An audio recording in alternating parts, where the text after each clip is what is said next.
Welcome to the Summit City, home to the 260's dedicated high school athletes and fans. Each victory and celebration captured by our cameras. Treasure the highlights from the Summit Athletic Conference this season, or complete games live or on demand. After all, nobody's more proud to call Fort Wayne home than SummitCitySports.com. You are changing lives in places where no one would have gone there to change lives.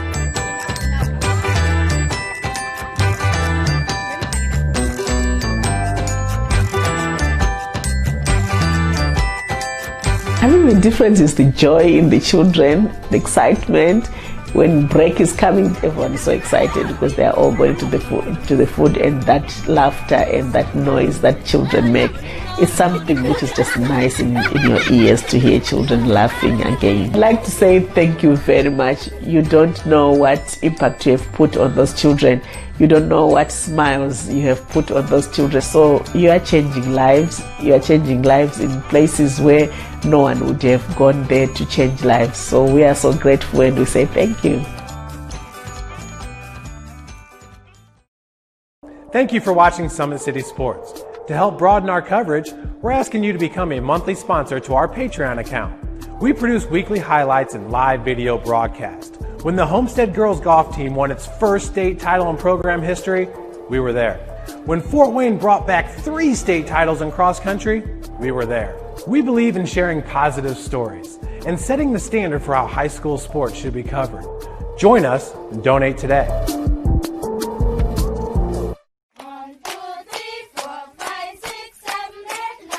Sometimes people have a question when they give us funding. Does it really reach the child? You know, does... Why are you all laughing? We want to make sure we're seeking out children that might be in places that seem impossible. Demonstrations, riots, Mary's Meals, bypasses all of that. You sure we have to do this? A bit of a hill. So this is Whistler. His mother said, if you're coming to school, you got to bring your sister, because they have to go and work in the fields. So this kid carries his 1-year-old sister everywhere. You know, I thought going up that mountain, Mary's Meals can reach everywhere that there's a hungry child. They are magnificent and give you so much more than you give them. A lot of those kids don't eat in the morning. A lot of those kids don't eat at night. She said, I have been praying, and bim, Mary Meals is cooking. You see what happens after a simple meal? It just came to life. Love reaches everywhere.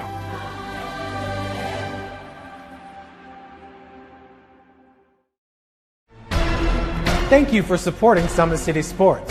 For the last several years, we've provided the Fort Wayne community and beyond with coverage of a variety of sports, thanks to our title sponsorship from Parkview Sports Medicine. Since we began in 2015, our annual budget has covered the cost of videographers and commentators to over 300 plus games each year. New equipment and maintenance of that equipment, along with increased broadcast rights fees from the IHSAA. This season, we're reaching out to friends, families, and local businesses for additional sponsorships and donations. You can help us grow and get coverage to your favorite team or sport. A Summit City Sports sponsorship or donation will help make that happen.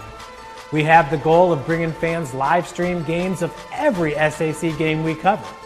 With the additional funds, we'd invest in mobile internet devices, allowing us to bring our supporters every SAC conference football and boys and girls basketball games live, as well as more coverage for sports like cross country, tennis, golf, swimming, wrestling, track and field, baseball, and softball. For more information on sponsorships or how to donate, visit SummitCitySports.com. Welcome in, everybody, to the Fort Wayne Sport Club for today's Boys College ID Camp. This is a soccer showcase here in Northeast Indiana. We are located in Fort Wayne, Indiana. These are some of the top high school soccer players you're going to find in the area. Going through the list, we have about a little over 50 soccer players signed up for today's event. everywhere from the class of 2024 to the class of 2022 and 2021. So freshmen all the way to seniors taking part in today's showcase. We will have a number of coaches joining us as well as some sideline interviews for you folks as soon as we get going. Players being checked in due to some of the COVID regulations. So we're pushing the start back just a little bit to get everybody safely into the complex. The Fort Wayne Soccer Club has a rich history as the first soccer club in Fort Wayne. Matter of fact, the field directly to our left is one of the oldest standing soccer fields in the state, quite frankly in the country. In 1933, the club made history in Fort Wayne by playing the first soccer game ever right here at League Park, the home of many sporting events, including Fort Wayne's last two 12 Major League Baseball games. League Park was located south of St. Mary's Rivers between Calhoun Street on the west and Clinton Street on the east, and a mostly empty lot on the south. Several other games followed at the park, including a game against Notre Dame. In 1933, Fort Wayne Sport Club soccer team boasted a record 12 victories, 4 ties, and 0 losses, scoring 47 goals while allowing 20. This was the club's most successful season since the founding, and it was reported that these victories came against some of the best amateur soccer teams in the Midwest. So obviously rich soccer history here in the state of Indiana. You look at the NCAA past men's soccer champion. Of course, Indiana University is the name that comes to mind. IU have, I believe, the second most national championships in D1 history. And Notre Dame, which won a national championship in 2013, also a strong men's soccer club. IU won its last national championship in 2012, so Indiana goes in for back-to-back for the national title. IU also won it in 2004, 1999, 1998, 1988, 83, 82, Angelo DiBernardo is one of the top players out of the program. The other sport of this world is St. Louis. I believe there's a team at the division level. The St. Louis have a very pretty clever national championship in secured in 1959. 665.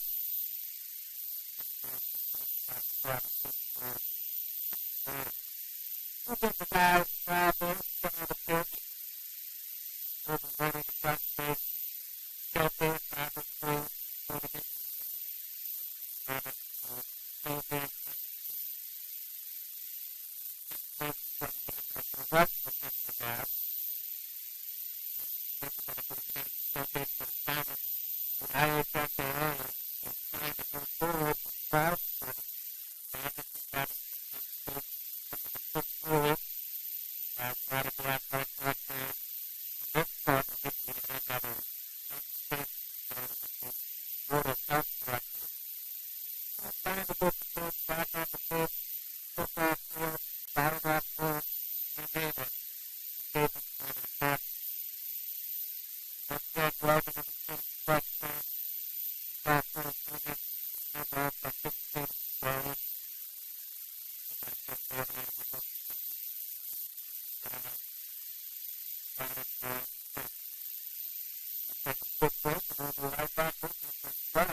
You are changing lives in places where no one would have gone there to change lives.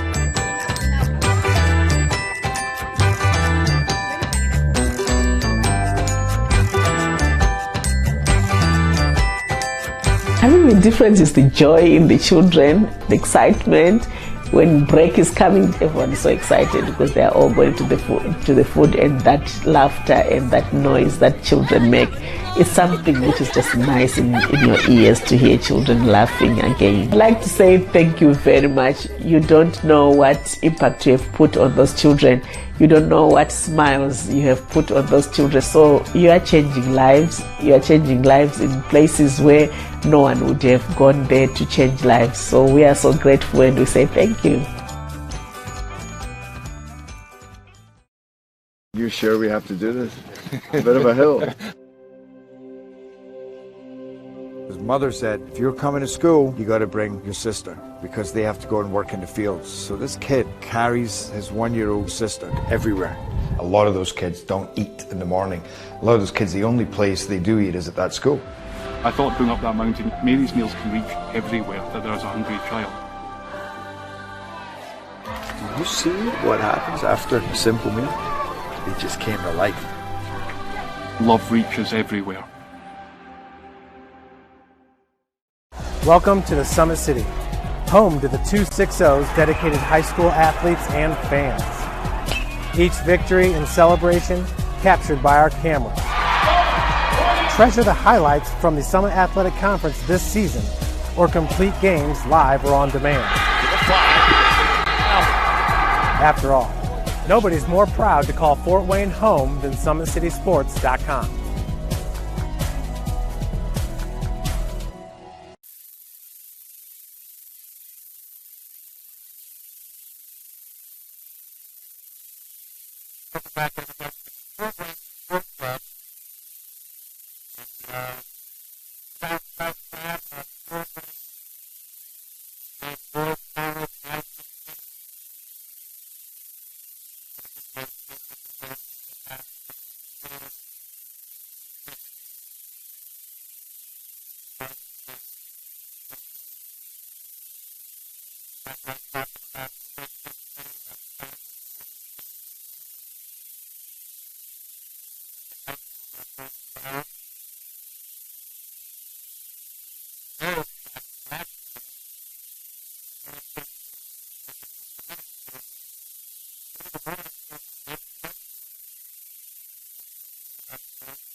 What style would you say that quarterbacks is played like or that like the typical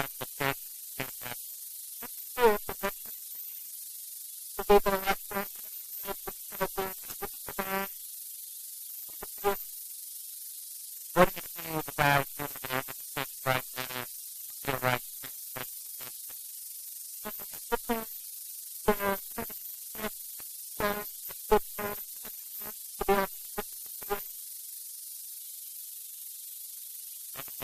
We're going to do a little bit more from actually throughout the day.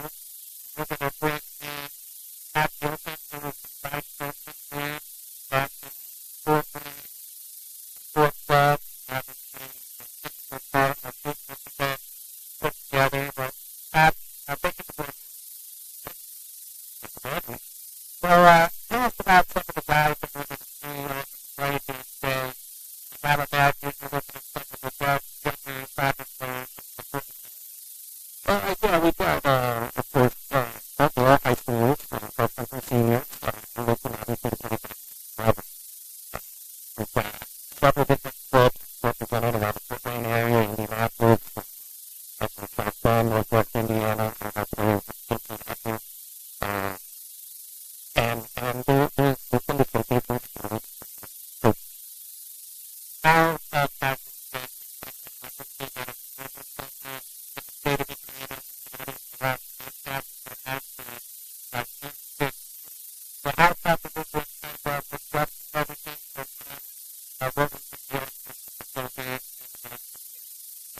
it was a very difficult spring, so we were able to get out, practice, we started some distance practices, and then we moved on to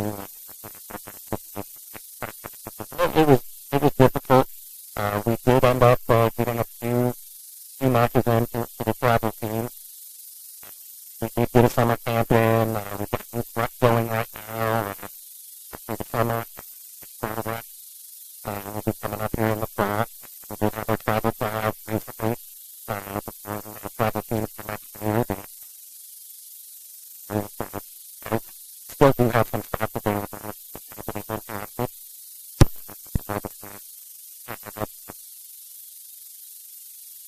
But it's great to finally see players out there. Looking forward to hopefully the high school season starting, the travel season starting, the colleges are deciding what to do, some are moving to spring, some are still having their fall season. We'll see what comes this time.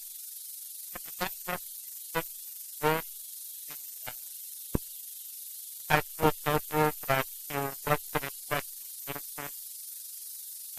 Personally, I don't think anybody really knows. We're taking it day by day as different restrictions come down and things open up. We adjust. Definitely, ever since spring, we've had to adjust what we're doing. Certainly true once we start. There's got to be guys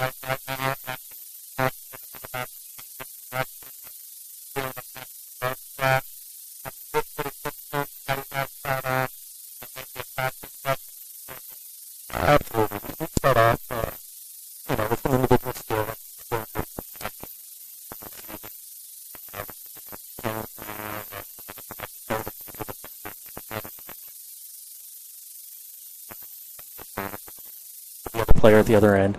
Getting their legs under them. Many of these players haven't really played much this spring, this summer. So they're trying to get their legs under them a little bit. They'll do this, probably move into some small-sided games, and then we'll go full field. Who are some of the top kids in this group, particularly, that kind of jumped off the roster when you first kind of put together this event? There's definitely a lot of familiar names from around the area.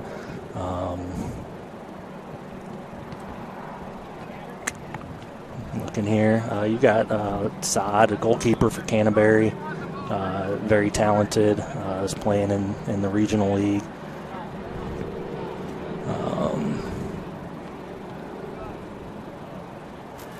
And actually, he is a 2023 graduate, so we got some really interesting majors with some of these guys right here. Kyle Anderson, class of 2023, motorsport engineer is what he's looking to be. So actually, I think one of the bigger schools in the area when it comes to agriculture and with the motorsports is the University of Northwestern Ohio, and they're actually in the same league, the Wolverine Hoosier Athletic Conference, as Indiana Tech. So both teams competing out of the WAC, and the UNOH Racers is a school that Blake or Kyle Anderson may be looking at there as a motorsport engineer. So pretty interesting. Pre-med, one of the majors, business, engineering, exercise science. There's a few of them here, obviously, that we recognize. So we're going to go into our next skill, or maybe they're going to do the same. They're just switching ends of the pitch. So what's the format that we can kind of expect to see today, Todd? Like I said, they'll do some individual skill drills here, get their legs under them a little bit. Then they'll move on to a small-sided situation. Go at each other, maybe a little 1v1, 2v2, things like that, and then they'll move into the full-sided games. Really get the coaches an idea of their presence on the field, what they're doing. Now you can see what they do on the ball, their touch, how they turn, how confident are they on the ball. When you get to that full field game, you can really see some of the intangibles, what they're doing off the ball, how they see the space, their soccer intelligence, things like that, how they read the game.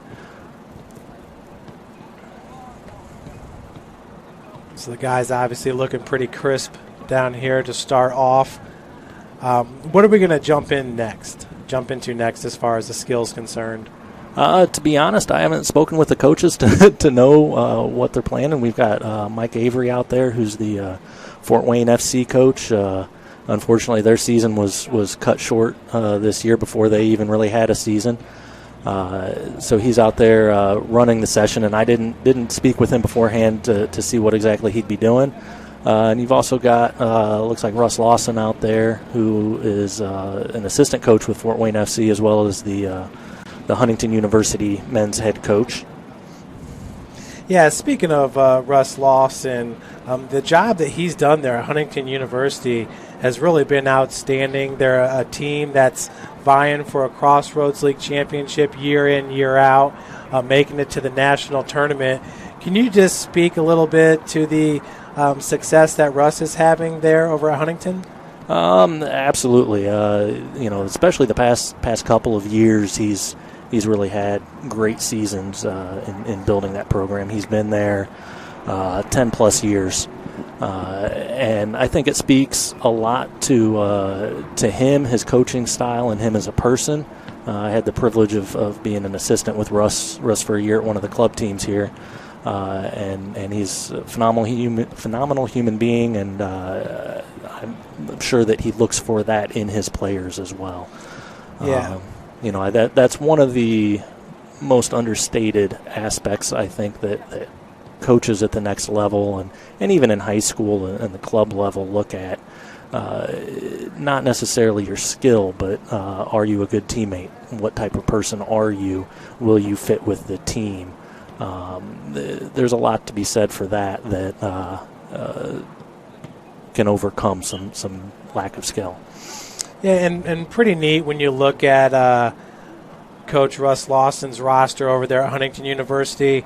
It's kind of a nice blend of kids from all over the state, but really from the Fort Wayne area. You got 2 kids from Auburn, Indiana, and Reed Burton and Nick Allen. And then out of Fort Wayne, Noah Fleming, a great player, a forward out of Carroll High School here in Fort Wayne. Ethan De La Torre, who was out of Leo High School. Dylan Carlisle out of Leo High School. So it seems like he's doing a good job of pulling some of the better kids from the Fort Wayne area and mixing that up with guys from all over the place, including Canada, Ohio, Illinois, Brazil. Pretty important, though, to be able to pull some of the best kids out of the Fort Wayne area. Yeah. Absolutely. Russ does a good job recruiting not only the local area but nationwide and internationally. The past couple of years he's had several internationals play for him.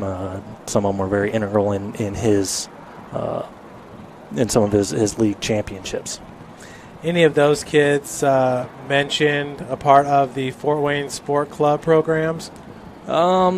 Yeah, he's got a couple of them there. Let me pull up the roster real quick, and I'll let you know. Yeah, Russ Lawson in his 20th season at Huntington. His assistant coaches are Andrew Wust and Josh Kessler, Kevin Keski, Nick Harmson, Isaac Beal, and Isaac Jones. Now, Isaac Beal has left Huntington. He'll be an assistant coach at the University of St. Francis.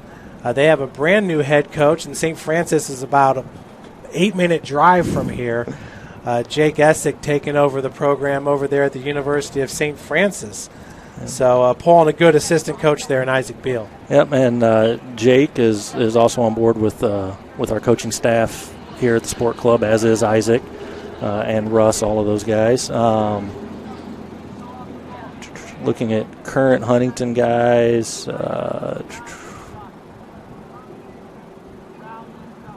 Caleb Smith, Will, Noah Fleming, all Sport Club guys. Noah Fleming, Summit City sports fans will remember him, his time over there at Carroll. Very aggressive forward. Noah also pretty well built, 5'10", 180 pounds.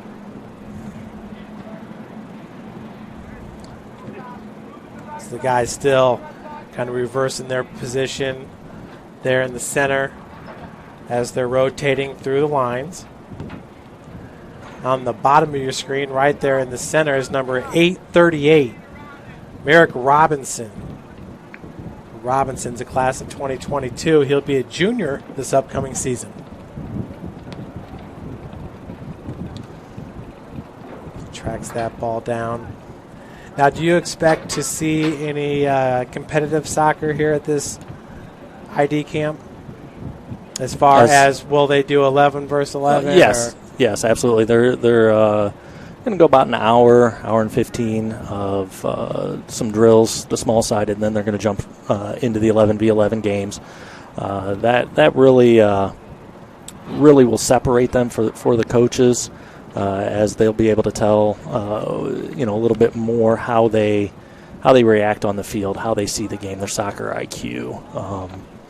Are they do they have movement off the ball? Are they moving to the right places, playing good angles, things like that?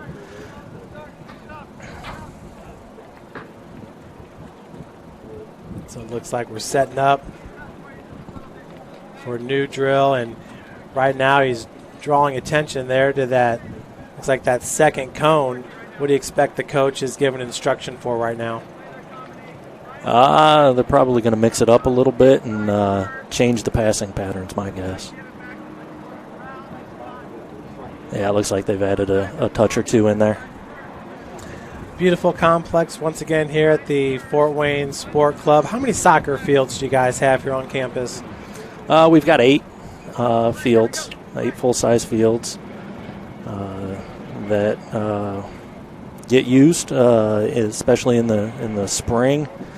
A typical spring. Any night you come out here, you'll see the 8 fields full. And we were talking earlier today, but the field over to the left, it's got lights on it. There's another field behind it with lights on it. But you said that field to the left has been there for a long time. Tell us a little bit more about the history of that. Well, that is the oldest continuous use field in Indiana. It's been there, I'm not entirely sure, 31, 32 range, 1931, 32 range.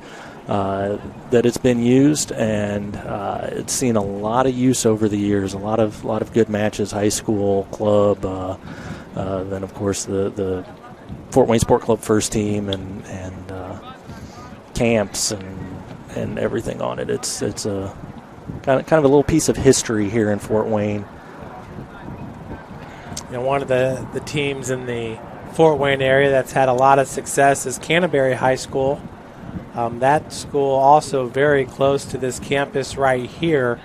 How much involvement do you have with that program being so close to the facility? I know they got a beautiful soccer field right there on their campus. But do you guys have a lot of involvement with Canterbury, the Cavaliers? Well, we obviously have a lot of youth players that play for Canterbury, and of course Greg Mauk, the head coach there, the Indiana Soccer Hall of Fame head coach. We don't have time to list all of his Coach of the Year awards and state championships. He's heavily involved in our program, helped a lot to put this camp together. We've got Blake Sharp as an assistant coach there, is one of our youth coaches. So there is a heavy Canterbury influence here. And a heavy sport club influence there as well. You know, looking on your website, FortWayneSportClub.com, an article posted on June 20th, 2019, but first club in the state to earn a star in the state's 5-star program. Can you expand upon that just a little bit more? Sure. The 5-star program was an initiative that was started about 2 years ago by Indiana Soccer. It's a program that really holds clubs to a higher standard with things like governance, alignment with Indiana Soccer and USU Soccer, risk management. Are all of your coaches have background checks, gone through concussion training, predator training, things like that, to ensure that Fort Wayne Sport Club is a safe place for players, for families. And it was really an honor. It was something that the board set our minds to achieve that 5-star status, and we're currently one of only 3 clubs in the state to achieve that.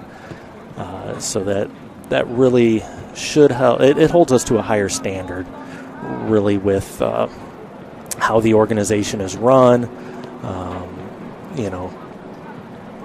It's kind of the seal of approval from the state that we are a safe place, a good place to play soccer. How has the participation been here at the Fort Wayne Sport Club, but in the area, soccer-wise, just in general? Soccer, obviously, year in, year out, seems like the popularity just keeps getting bigger and bigger. And I feel like that started maybe in the middle 90s when the World Cup was brought here to the United States. The popularity of the sport just really took off. But have you seen the numbers continue to rise, or has there been a steadying of the curve? It fluctuates from year to year, and it fluctuates from programs. We have programs from the rec level to the travel level.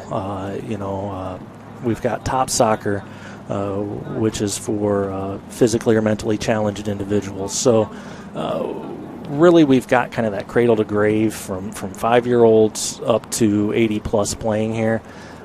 So you really do see a fluctuation over time.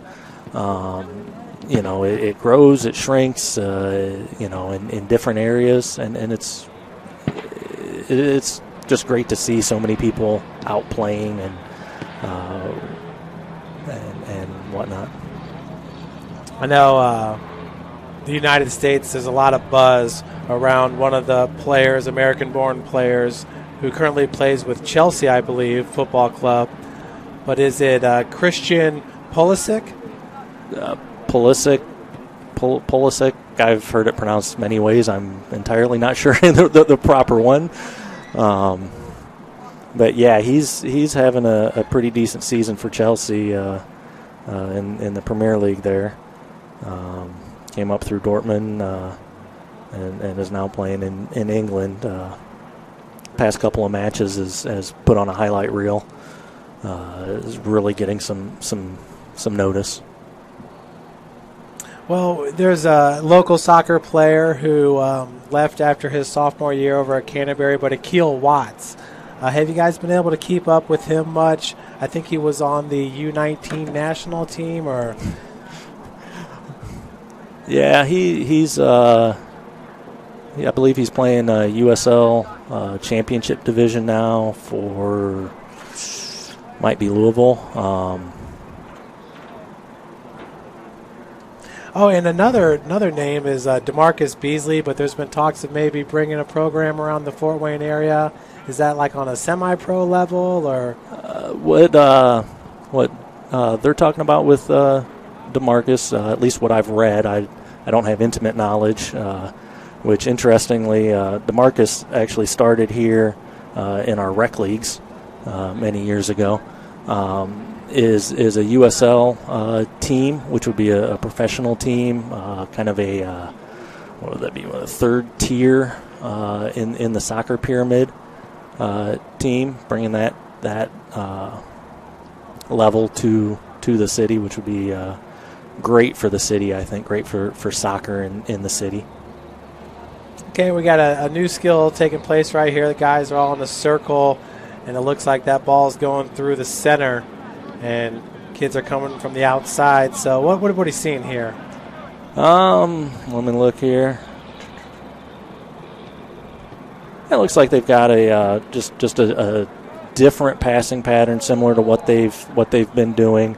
Circled up just so they could demonstrate the pattern. A little bit more off the ball movement. A little give and go, 1-2 pass to get some ball movement going. Really shows their touch, their first touch on the ball. Does it have the right pace? Is it going where it needs to go? Things like that. So once again, we're seeing some very crisp passing down there on the pitch. We go through a few of the names here, but Tyler Yagi's here. His father's Steve Yagi. He's looking to be a business major, class of 2023. Garrett Whirling, Nicholas Veet, Hank Van Bibber, Dylan Tier, Noah Smith, Micah Smith, and Ian Smith. All here and all class of 2022, so they'll be juniors this upcoming season. Of course, in the state of Indiana, the high school boys and girls compete in the fall. I believe it's the state of Illinois where the boys compete in the fall and the girls compete in the spring. But Luke Shepard's here. Luke is a senior, 4.36 GPA. He's an undecided on his next major.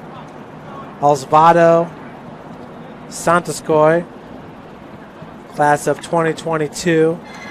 Aiden Solway, Jack Runyon, Merrick Robinson, Owen Rappel, Aaron Parr, William Offit, Caden Newcomer, Aiden Metzger. Metzger, class of 2024 communications major. So one of the younger players here. We do have a player from the class of 2025, which is Mason Hess. Micah Hess is his brother. He's here. Dylan Johnson, Tyler Korn, Dennis Cantoris, Derek Lanning, Colton Leesenby, Kenan Lease, Braden Macy, Sullivan Marshall, some of the names: Christopher Hawk, Levi Hallman, Isaac Hallman, Coy Hale, Riley George, Colton Foster, Austin Fortman, Jacob Fivecoat, Seth Fisher, Chase Dirksen, Luke Dragon. Talked about Andrew DeFreitas a little bit. Class of 2021, wants to be a business major at the next level. Kyler Cope, Alec Bentoncourt, Patrick Anzini, Carter Onspach, Blake Onspach, Kyle Anderson, and Mustafa Altamimi. Some of the players taking part today in this boys' college ID camp. We will have the girls' ID camp tomorrow the same time, 2 p.m. to 5 p.m. So you think they're going to see the same format then for the girls' ID camp? Yeah, they will. They'll do pretty much the same, small-sided, and then step up into the full-size games. Is what I would expect. Again, I haven't talked to the coach. We actually just had a coach change today.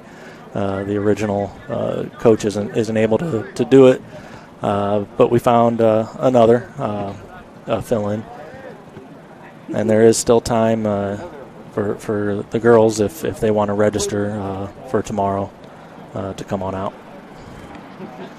But that's pretty much the standard for a training session is you do kind of individual stuff, break out into small-sided, and then you increase the size from there. As individual clubs, have you guys been able to compete much at all? Yeah, we've had this spring. We ended up, of course, our season was canceled. Every tournament, every showcase was canceled. But we did end up getting in 2 weekends of friendlies with other clubs from South Bend and Northwest Indiana. So that was a good way to end a troubled spring season. And then we did, of course, we got the tryouts in. We got youth camp and summer rec program has been going pretty well. Yeah, and then early on this summer, I shouldn't say early on, but end of June, July, has it been tough to get the clubs reassembled or to get other clubs being able to travel, anything like that? Not particularly. Most of the clubs were in the same boat. Nobody had a spring season. We were all doing Zoom trainings, things like that, which obviously aren't ideal. You want to be outside. You want to be on the pitch. You want to be playing with your friends. But we did what we could to get through it safely.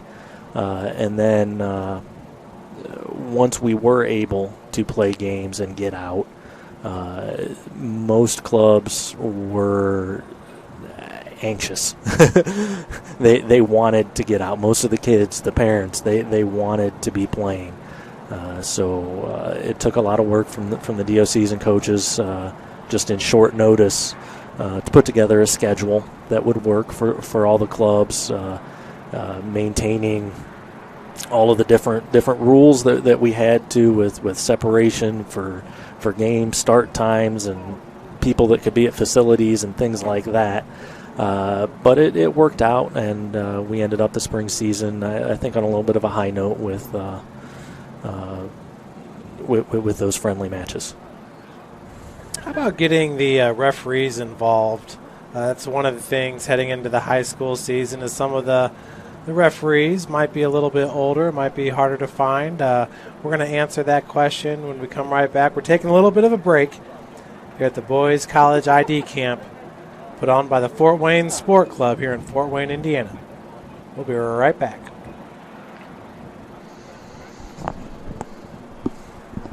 Welcome to the Summit City, home to the 260's dedicated high school athletes and fans.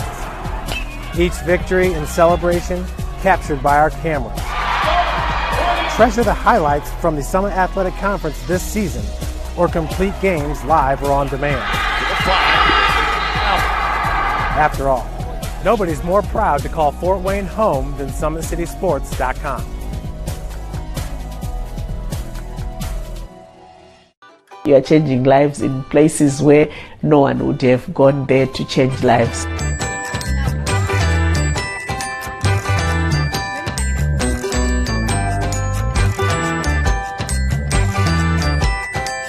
I mean, the difference is the joy in the children, the excitement.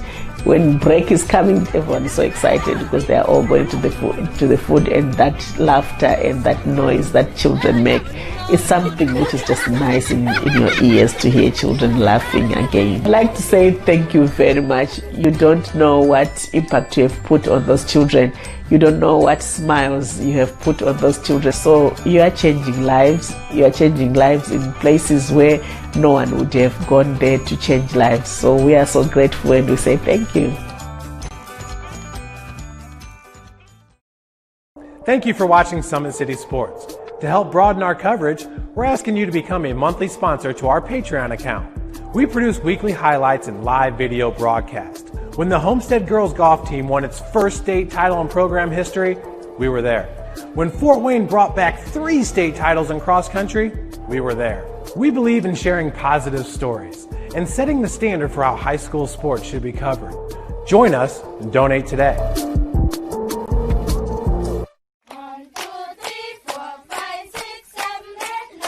Sometimes people have a question of when they give us funding, does it really reach the child? You know, does, why are you all laughing? We want to make sure we're seeking out children that might be in places that seem impossible. Demonstrations, riots, Mary's Meals, bypasses all of that. You sure we have to do it?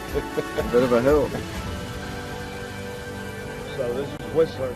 His mother said, if you're coming to school, you got to bring your sister because they have to go and work in the fields. So this kid carries his 1-year-old sister everywhere. You know, I thought going up that mountain, Mary's Meals can reach everywhere that there's a hungry child.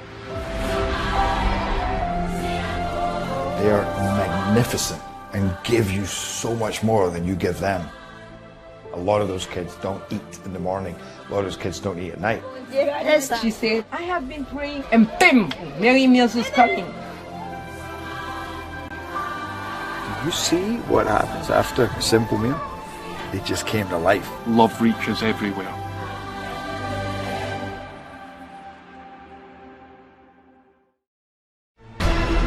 Thank you for supporting Summit City Sports. For the last several years, we've provided the Fort Wayne community and beyond with coverage of a variety of sports, thanks to our title sponsorship from Parkview Sports Medicine. Since we began in 2015, our annual budget has covered the cost of videographers and commentators to over 300 plus games each year. New equipment and maintenance of that equipment, along with increased broadcast rights fees from the IHSAA. This season, we're reaching out to friends, families, and local businesses for additional sponsorships and donations. You can help us grow and get coverage to your favorite team or sport. A Summit City Sports sponsorship or donation will help make that happen. We have the goal of bringing fans live stream games of every SAC game we cover. With the additional funds, we'd invest in mobile internet devices, allowing us to bring our supporters every SAC conference football and boys and girls basketball games live, as well as more coverage for sports like cross country, tennis, golf, swimming, wrestling, track and field, baseball, and softball. For more information on sponsorships or how to donate, visit SummitCitySports.com. Welcome back, everyone, to the Fort Wayne Sport Club Boys ID Camp. We're getting ready for our third group of skills here. 45 minutes into this Boys ID Camp. And joining me, my name is Jeff Mahoney, is Todd Gilpin, the Vice President here at the Fort Wayne Sport Club. And right before we took that little break, we were talking about kind of the referee shortage and now with the coronavirus, some of the older referees are opting not to take part. This has been an issue, especially in basketball and football here in the state of Indiana the last year.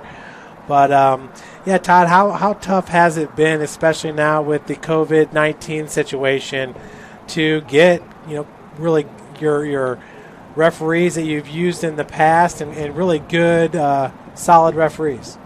Yeah, it's always a challenge. Just about any event you go to, there's a shortage of referees, and they're begging for referees. So I encourage anybody that is interested in the sport, wants to learn the sport or has played the sport, to take a class, to get certified as a ref, come out and do some games. Parents, you've been watching the game. A lot of times there's sideline referees. Take the course, get certified, see what it's like, and get out there and do it. We can't say enough that, as you mentioned, football, basketball, soccer, just about every sport, everybody I've talked to involved with high school sports, youth sports, they point to a shortage of refs. Yeah, and that certainly will be the case this year. If football games are being played, normally they play on a Friday night, but if they're being played this fall, if they're able to get them in, don't expect them all to be played on Friday. So you can see some varsity football games on a Thursday or on a Saturday due to that shortage. So what was already short, a list of qualified referees, is going to be a little bit shorter now due to the COVID-19 situation and the fact that some of the older referees will be more susceptible to picking up the virus. And I can't encourage enough for parents, for fans, when they're at games. One of the major reasons for a shortage of referees, if you look at the statistics and whatnot, is fan abuse of referees, specifically younger refs. They are learning the game as well and will make mistakes. Referees are human. To understand that, realize that mistakes are going to happen, and they don't have any skin in the game. They're not out against your team or anything like that. To just take it easy on them sometimes, and then we can build that ref pool up from younger players, and have a good quality pool of refs, not just in soccer, but as you mentioned, football, basketball, whatever other sports, lacrosse, rugby.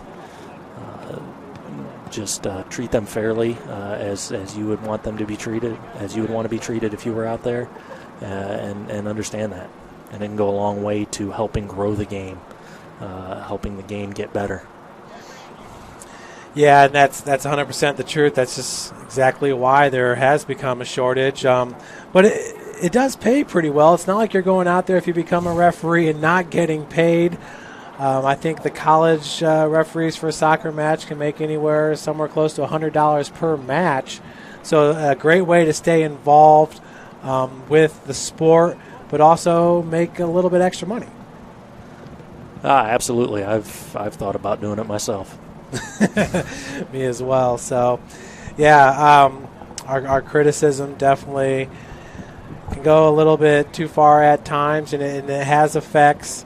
I personally was just talking with one of our older football players who is now a cop in Mishawaka, and he said his life is a lot different from what's been going on the past month, and he's taken a lot of abuse that he normally wouldn't have when he's out there for the right reasons to keep us safe.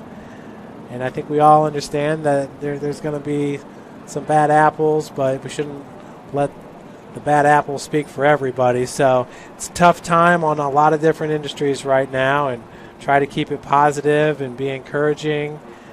And we'll see how this fall goes. Really hoping to get soccer underway. Looking at the Crossroads League, which Coach Lawson competes in, as well as University of St. Francis here in the area. But the national championships are being pushed to the spring.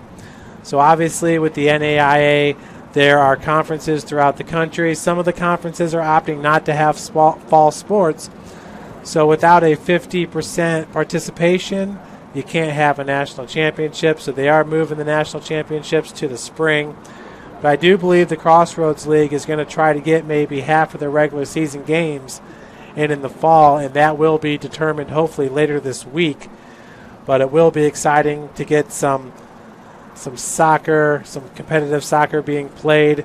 I mean, would you consider soccer to be kind of naturally socially distanced? I mean, obviously the 50-50 balls and stuff like that, there's going to be some banging of players, I guess you could say, but in the same sense, a lot of spacing on the pitch. Yeah, absolutely. It's a hybrid of being distance and being close. You do want your space while you're out there, but then you've got your tough challenges. You've got set pieces where players are congregating together. So there is a lot of that. But at the same time, there is a lot of space and running to space and staying in your space. It's not quite as tight as like a basketball where you're inside, you're on a small court right next to each other the whole time. As you can see out there, even on these drills, they're spaced out. And right now we're taking a look at the goalie drills that are being ran by Coach Lawson there with the black shirt with the green sleeves. Number of goalies on hand right now. Looks like we got 6 competing, and some taller goalies too. So we'll try to grab a number for you and a name, but a solid goalie group. And here on the center of the pitch, now it looks like we're getting into what would emulate more of the competition. So they're breaking up into smaller groups once again, doing some instruction with everybody around.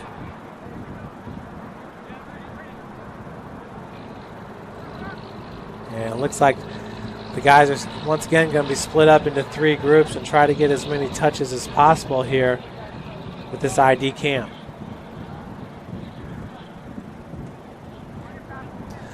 Well, Todd, we're going to see if we can get our wireless mic working for you, get you down on the pitch, and see if we can talk to maybe a few coaches and pull some of the players aside if that would work with you. That'll work. All right, so once again, everybody, that's the Vice President of the Fort Wayne Sport Club, Todd Gilpin, and we will bring Ashley Mazzico back on. Once again, Ashley going into her freshman year at Purdue University. So she, too, is a communications major, and we do have a number of those in attendance here at the ID camp.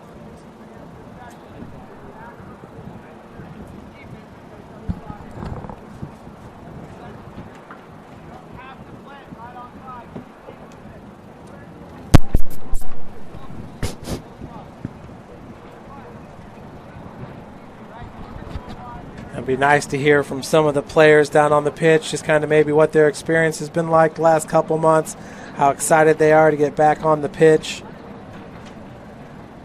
and especially being a part of this college ID camp where they can get recognized, because for a lot of these guys, that's what it's all about, is getting recognition from the college coaches so they can continue to play the sport they love while earning a degree in a field that they're interested in. Talked about the motorsport engineer, quite interesting. Sports medicine, engineering or history, sports management, business, construction management, nursing. So a number of different fields listed here by the players. So once again, right in front of us, Ashley, I'm having a hard time seeing how many different groups there are. It's looked like they're flying around from 3 different groups. Yeah, it looks like a bit of kind of a lava type of game, kind of possession. Okay, and what do you mean by lava? Yeah, that's exactly what it looks like, is that they're flowing from group to group. Maybe it's just a game of possession, just keeping it away from the other team. It seems like, okay, got the orange team on the bottom, blue team trying to kick it away, which they did, so they'll keep possession and stay on their end of the field. Is that kind of how that works? Yeah, it's just a bit of a game of possession. You're trying to just kick the ball around to your team, keep it from the other team. Maybe then kick it across. Not sure the exact drill that they're doing. So the other coaches down there, Jim Laborde, who's the director of coaching here at the Fort Wayne Sport Club, Corey Brunigeman from Manchester University, Mike Avery from the Fort Wayne Sport Club. Hopefully we'll get a chance to hear from some of them. On the left side of your screen here, they're practicing some kicks on goal, and they're coming from all over the pitch. There's one at the top of the 18. We have one just outside the far touch line, just inside the far touch line, I should say. And Ashley, how many times did you get a kick off from that far? I've done it a lot of times. You know, and that's calling soccer games over there at the University of St. Francis. It always amazes me sometimes a kid will pick up the ball right there in between the 18 and the center and just turn around and fire it. Is there certain instructions from coaches on when to fire it on goal? Obviously, you never know what can happen from a ricochet off a goalkeeper.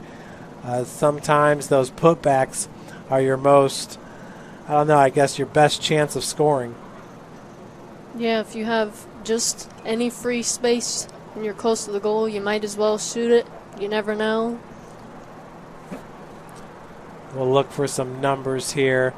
Yeah, at the top of the 18 is one of the taller goalkeepers in net. That probably is the tallest goalkeeper. His coach Lawson fired a shot in at him. Did you ever get a chance to play goalie? No, I did not. Do you wish you had? No. Goalies are the ultimate communicator on the pitch. I mean, how often, I believe you played more of a forward position. You were more at the top? Yeah, I played outside mid. Okay, so more in the center. How often were you having communication with the keeper? I would normally, if the goalkeeper got a save, I would try to run out to the sideline, communicate with them so that they could give me the ball because I was normally wide open.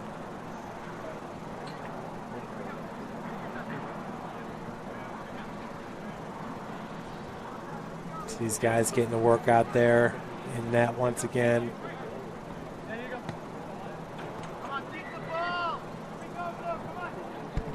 Looking forward to the 11v11 competition we'll get to see a little bit later. Big pitch here at the Fort Wayne Sport Club. Is this kind of what you guys were used to playing on at Concordia over there at Krieger? Kind of the same size? Yeah, we actually practice at the Concordia Seminary. Okay. But, yeah, we had lots of fields at Krieger where we played our games, but I believe we just got a new field at Zollner Stadium, a turf field that they'll be practicing and playing games on. Now, how big of a difference is that when you're moving from the natural surface to the artificial surface? It's a lot different. The ball moves a lot faster, so you need to have a better touch and just be quicker. Your team needs to kind of know where to be and when. You can't hit longer balls just because the ball will be moving a lot faster. What percentage of games throughout the course of a regular season, being a school that did not have an artificial surface, but what percentage of games do you feel like were on an artificial surface? There wasn't really that many, for at least for our team. We placed most of our games just on normal grass. Maybe one or two the whole season would be on turf. And you heard Ashley just talk about how well,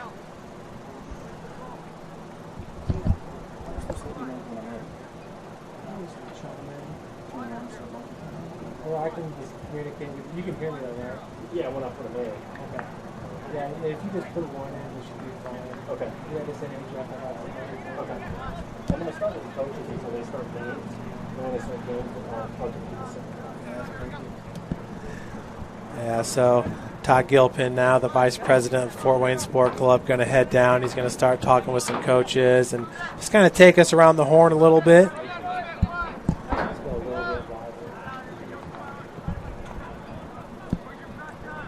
But yeah, so Ashley not used to playing on the artificial surface, but the one thing that I noticed was once you get into postseason, a lot of the venues hosting the sectionals, regionals, semi-states do have that artificial pitch, especially in regionals and semi-state. So got to believe, once again, it gives the teams a little bit of an edge who are used to playing on that artificial surface. Now here in Fort Wayne, Concordia will be playing at Zollner Stadium as they're getting an artificial surface. Last year, Northrop played a lot of their boys and girls varsity games on the artificial surface. And Bishop Dwenger switched over. So looks like Todd's got an interview for us coming up here shortly, so we'll have him take it away here in a bit. But yeah, Todd, if you're ready, we're ready for you. Yeah, I'm ready. I've got Dave Jacobs here from Trine University. Why don't you tell me a little bit about your program, a little bit about Trine, and what you look for in players at a camp like this? Yeah, great. Thanks for having me. Yes, fourth season going Trine. Took over a winless program, 0-6-3. We're on the rise up and to the right. We like these ID camps that we can come to, especially here in Fort Wayne in our backyard, and quite a bit of talent here, as we can see. What we look for basically are guys that are coachable, blue collar, just want to work and want to play the game they love, and can we improve them? Can we fit them into our system, and most importantly, get them a job in 4 years if that's what they're looking for. Absolutely. As we all know, the purpose of a college degree is to get that job after 4 years, and sometimes soccer's the vehicle to get you there. If not, it can also just be a fun way to spend 4 years with the fellas. So tell me a little bit about Trine. Where's it at? What majors do you have? Yeah, excellent. We're about 35 miles north, right up 69, and located in Angola, Indiana. Beautiful Angola, lots of lakes. We have quite a few amazing majors, including engineering, physical therapy, exercise science, an amazing business department that offers a master's in 4 if you're real hungry. Just a really good education program as well. Everything that we have is pretty solid and legit. They don't do anything halfway at Trine. Everything's pretty solid, and if you've seen the campus, you can get a taste of that for yourself. Excellent. And the last question is a tricky one. What's your season looking like? Are you having a season? Where is Trine and the conference at right now with the season? And what are you looking forward to? Yeah, the $1 million question. Yeah, and we wait for updates every day, but so far the positive consensus is that we are going to have a season regardless. Our athletic director, Matt Land, has said we will be the last team standing in the nation with a schedule in our hands. So that's definitely positive. And the MIAA also seems to be in the same road there. So hoping everything's going to go well. Ready for this all to be over. Excellent. Thank you. And good luck in your season. So that's the coach from Trine University, Trine out of Angola, Indiana. Head coach David Jacobs, assistant coach is Josh Logan. Last year, a little bit of a down year at Trine to their standards. They were 6-10 overall, 2-5 in the MIAA. In 2018, they were 13-3-2 overall, 5-2 in conference play. So enjoyed a great season, and they lost in the second round of the MIAA tournament on PKs. So they won their first game against Alma 2-1 that year. So looking to get right back among the conference best there in the MIAA over at Shrine.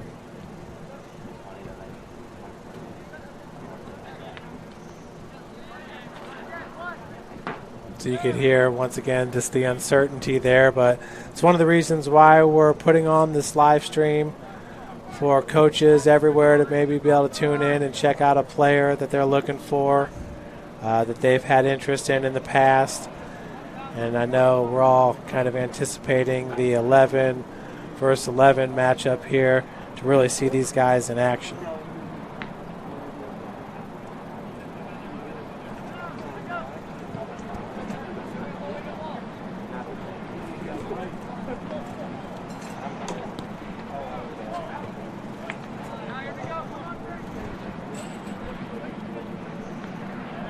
Ashley, how much did you enjoy taking part in these drills that we're watching right now? These ones were a lot more fun than some of the other ones because you get to compete with your other teammates.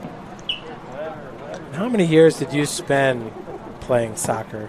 I've played probably since I was like 5 or 6, and then I started playing club around when I was 8. And you're now 17 going into Purdue? I'm 18 right now.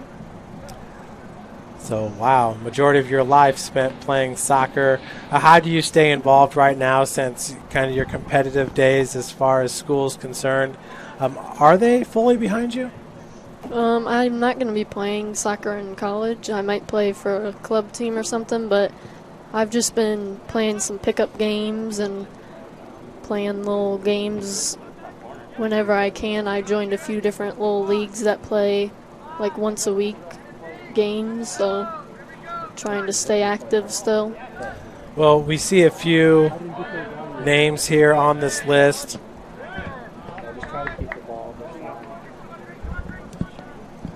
See a few names here with communications as a degree they're interested in. One of those names is Aiden Metzger, who's interested in communications. I know you got into it just because of your love of sports and wanting to stay involved. What is your major going to be at Purdue, and kind of what opportunities are there for you that kind of got you excited about being a Boilermaker?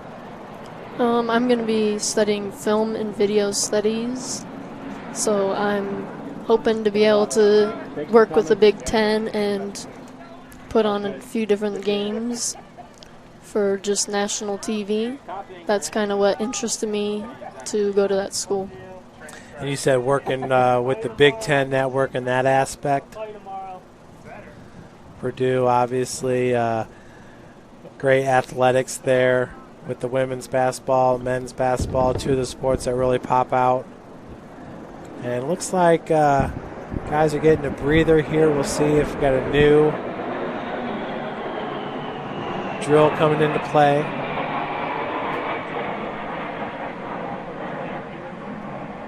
Beautiful day here in Fort Wayne.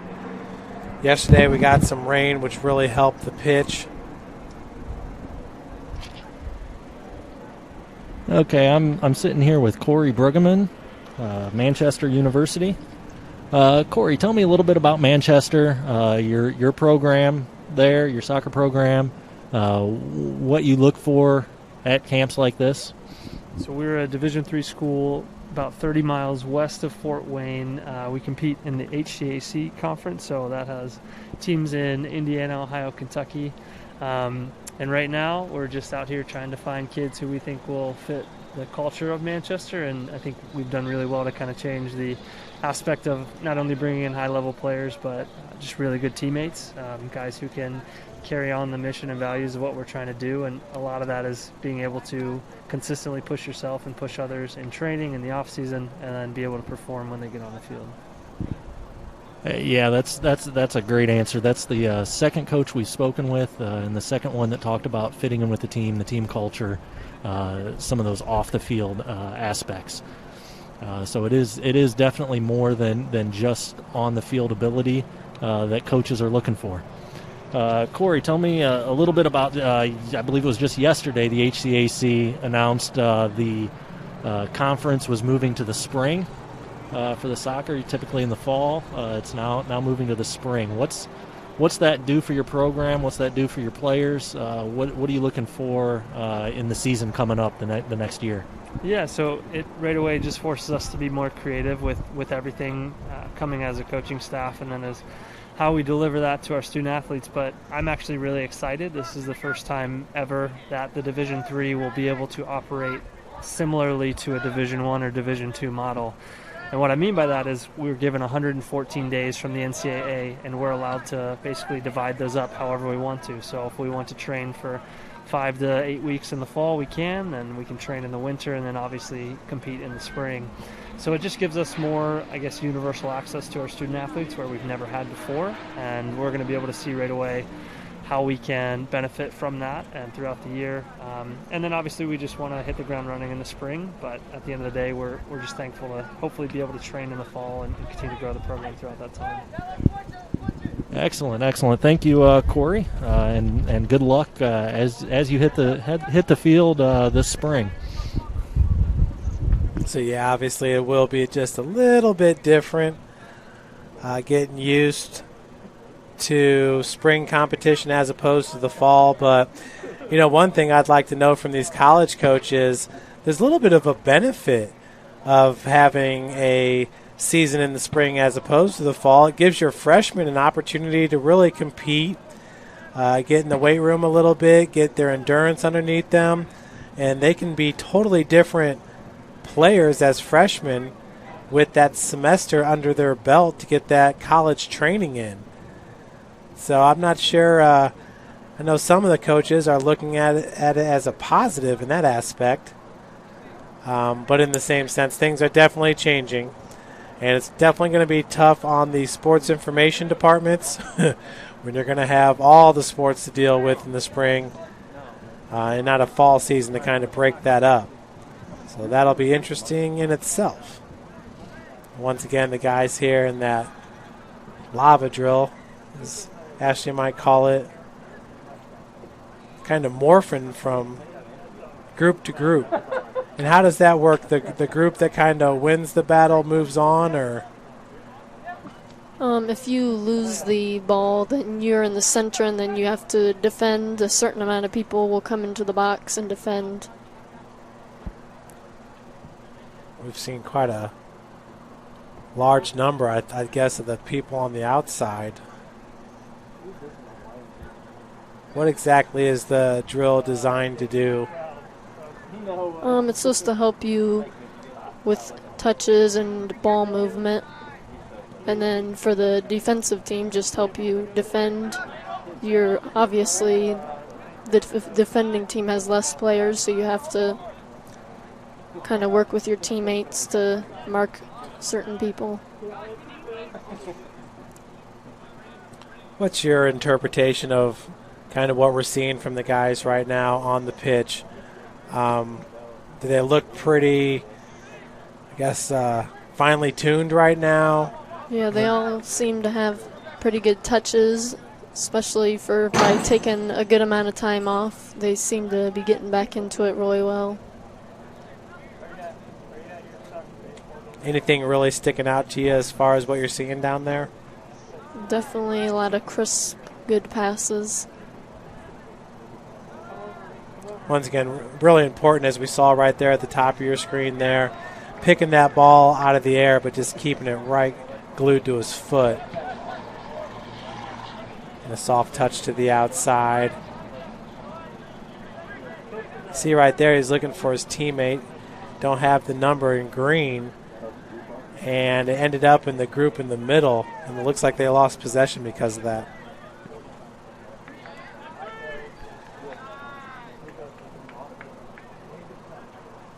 Bringing you the live stream, obviously limited on the number of coaches that could come out and travel with the restrictions.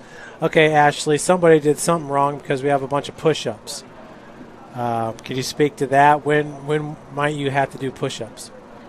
maybe if you were the team kind of defending, I'm not really exactly sure why they're doing push-ups, but my guess is the team who had the possession didn't have to do push-ups. How close were you to continuing on with college soccer? When did you make that decision from the end of your senior year to when you decided to really kind of go full bore into communications at Purdue and not pursue college at the next level? When I was playing my senior year, I still thought I might want to play soccer in college. But after I did my internship here with Summit City Sports, I thought, well, I wanted to pursue this career, and I didn't want anything kind of holding me back. Yeah, obviously at the next level, soccer, really any sport, becomes I don't want to say a full-time job, but you are going to spend a lot of hours on the pitch and really become the best soccer player you can possibly become. Or in my case, it was football. And you make some great relationships. I had a great experience playing college football. And just the knowledge of the game, the time you spend in meetings, a lot of practice, and it really takes you to that kind of expert level of how you break down the game and your understanding of the game. Same goes for soccer, but also pretty unique for a young student in Ashley's situation to really know what she wants to do. And she's ready to go at the age of 18 to jump into her career, her major, which will soon be her career, as we see the shots on goal rapid fire. It looks like Todd's got another interview for us. Yeah, I've got Mish Mrak from Calumet College of St. Joseph, an NAIA school. Just tell me a little bit about your program, about the school, what you look for while you're at a camp, what you look for in players. Okay, well, Calumet College is located in Whiting, Indiana, which is the northwestmost city in Indiana, right next to Chicago. Calumet College is actually a commuter school, although we just developed college housing in partnership with some commercial businesses. So we actually have apartments now available to the students for the first time in school's history, so that's pretty exciting. Folks from Fort Wayne can come to Whiting, Indiana, and stay in our apartments and be closer to the campus rather than getting an apartment, in Hammond or Whiting. So that's been really nice. Our specialty at Calumet College is criminal justice. We have an excellent criminal justice program. We have a business management program along with psychology and education. So those are our main majors. We have other majors as well, but our bread and butter are those majors there. As far as our program goes, we're a building program. I was hired 2 years ago to build the men's program, and so right now we're looking for key players down the spine of the field to be leaders, to come in and play right away, to contribute. And then, it goes from there. We need the role players in order to provide depth and earn their playing time over, a period of time, with the whole intent of graduating from Calumet College eventually. As far as what we're looking for in players, as I scan the field right now, I'm looking for players that have, good smooth movement with and without the ball, their first touch, taking it somewhere. The speed of play is so much different than club and high school at the next level. So seeing that the technique is pretty smooth, pretty tight, that's important. How they think off the ball. So if somebody catches my eye, technically, athletically, then I'm looking at how they think about the game without the ball, which is so critical to the game. And obviously, we're also looking for goalkeepers. So I'm not very big in stature, so I don't necessarily have a height requirement. when I used to coach at Valparaiso University, we didn't necessarily have the biggest of goalkeepers, but as long as they kept the ball out of the back of the net, that's what mattered most. So yeah, we're looking at all positions. It doesn't matter what, but obviously you got to build a team from the center out and from the back up, and that's pretty much what we're looking for. All right, thank you. As far as your season goes, that's kind of the $1 million question now. What, if any, season does it look like for your program? Are you going to have a fall season? Is it being moved to the spring? Where are you at? What are you looking forward to with whatever happens? Well, we're going to have a young team, and we recruit pretty much within about a 150-mile radius pretty heavily, and we actually have some really talented freshmen that are going to be coming in. We had some junior college transfers last year and college transfers last year, so we're starting to build the program that way. So it's looking pretty promising in the preseason, and excited to see what these guys can do at the next level with a little bit of training, trying to put the team together, and then playing our first games. This year we're only allowed to play 14 regular season games, unlike 18, and we're allowed 2 scrimmages. Our season's been actually pushed back to start September 5th before we could start mid-August. So the season has been reduced, and we have 13 conference games, so we were only able to add 1 non-conference game. So we're going to go from the frying pan into the fire right away with our season.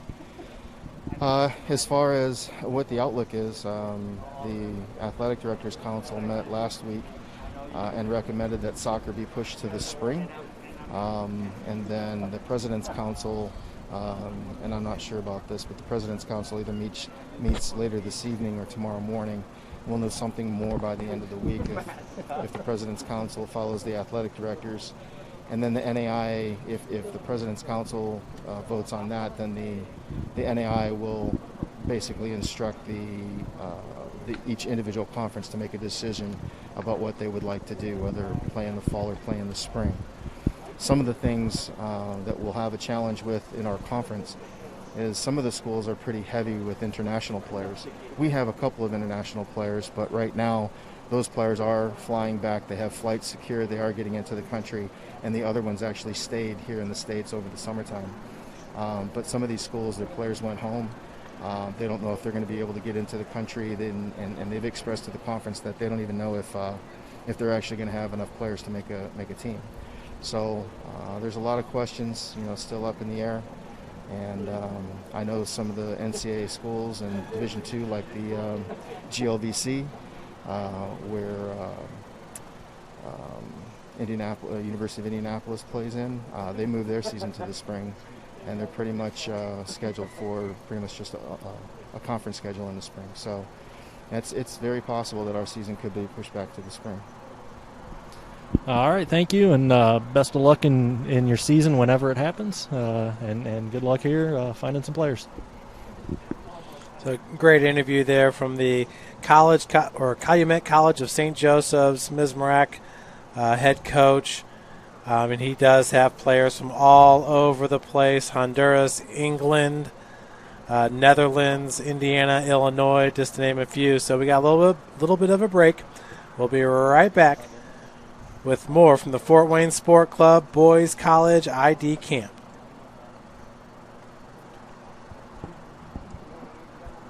Sports Medicine's integrated sports medicine team is built to serve the needs of all athletes in all sports. Our team's only goal is to improve athletes in every facet. PSM offers performance training to help athletes get better on the field, dedicated athletic rehabilitation and physical therapy to help them get better off of it, certified athletic trainers in our PSM schools providing daily support to our athletes, and a specialized orthopedic walking clinic when injury strikes. Call 260-266-4007 to speak to our care navigators, or visit parkviewsportsmedicine.com to learn more about what we can do to improve athletes at all levels. Welcome to the Summit City, home to the 260's dedicated high school athletes and fans. Each victory and celebration captured by our camera. Treasure the highlights from the Summit Athletic Conference this season, or complete games live or on demand. After all, Nobody's more proud to call Fort Wayne home than SummitCitySports.com.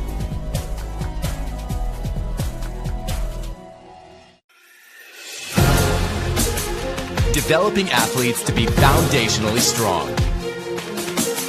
Healthy and consistent training. Expert staff. Long-term athletic development. Parkview Sports Medicine Performance.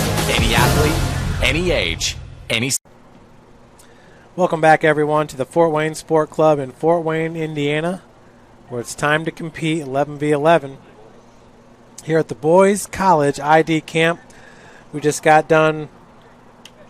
finished up talking with Mish Mrak, the head coach at Calumet College of St. Joe's, right up there in the region, close to Chicago. They are out of Whiting, Indiana, and they compete in the NAIA Chicagoland Collegiate Athletic Conference, which last year was won by Cardinal Stritch out of Wisconsin. They were 16-4 overall, 11-1 in conference play. Robert Morris, a good school in that conference. St. Xavier finished in third place, and Roosevelt, RU, the Lakers, they finished in second place. So a tough conference. But Ashley, you heard Coach Mrak talking about what he's looking for is what the player's doing that's not on the ball. So what they're doing to create space, to create opportunities for themselves. How often did coaches kind of emphasize that aspect of the game for you? They emphasize that a lot, just because if you don't, you need to create space for yourself and get yourself open so that you can get the ball, or else you're just not going to get the ball at all in the game if you can't create your own space. So guys, once again, in competition, that was number 803, Blake Ansbach, on the green squad, and he's at the center of the pitch. So the center back. And right now, what's the green team trying to do here as they reverse the pitch? Are they just trying to find that spacing and finding opportunity to progress the ball? Yeah, they're switching the ball, trying to find the open player on the other side. How hard is it in a game like this where you may not be used to playing with certain players, or does it really matter once you start playing? It depends. Sometimes, as long as people know how to make the correct runs, normally it doesn't matter, but sometimes somebody will show to you rather than making a through run, so it sometimes depends on the player and what they like. That was a good ball played down in the corner. It does not look like we have any referees. I'm not sure if they were going to call offsides on that last one. Good idea, though, getting the ball down there in the corner, usually looking for the cross. Okay, I've got one more coach here, and then we'll head down and interview some of the players now that they're waiting on the sideline. I've got David Stroud from Lake Michigan College. Tell me a little bit about your program, about your school, what you look for at these camps. Thank you first of all, thank you for having us, Lake Michigan. We are a 2-year institution located in St. Joseph, Michigan. Actually, it's Benton Harbor. So, and we are 2-year schools. And what I'm looking for in student athletes, are someone who enjoys and want to be playing and be willing to work hard, wants the opportunity to play, and try to get better one day at a time kind of guy. Okay, what would bring someone to your school? What type of majors do you have? What type of student does your school look for? Like I said, we are 2-year junior college, so we pretty much have most of the majors. We do have nursing and business, accounting, education, those prerequisite to take class. So we have those classes. Also, for those who are interested, engineering as well, pre-engineering. and students who are interested in electrical welding, electrician welding, those general hands-on work that they can use for their to craft to their hands. We have those majors as well, so that if they get those associate degrees in welding or something, they might be able to transfer go to four-year schools and end up being an engineer or just get other degrees, business degrees, so that they can not only use their hands but use their mind. Excellent. So the question I've been asking everybody, and I've gotten a different answer from just about everybody, is what does your year look like as far as the league goes, as far as your soccer goes? Spring, fall, canceled, and what do you most look forward to in the next couple semesters? Yes, junior college has made an announcement saying that the fall sports, especially with the sports that we pertain to soccer, will be played in spring semester.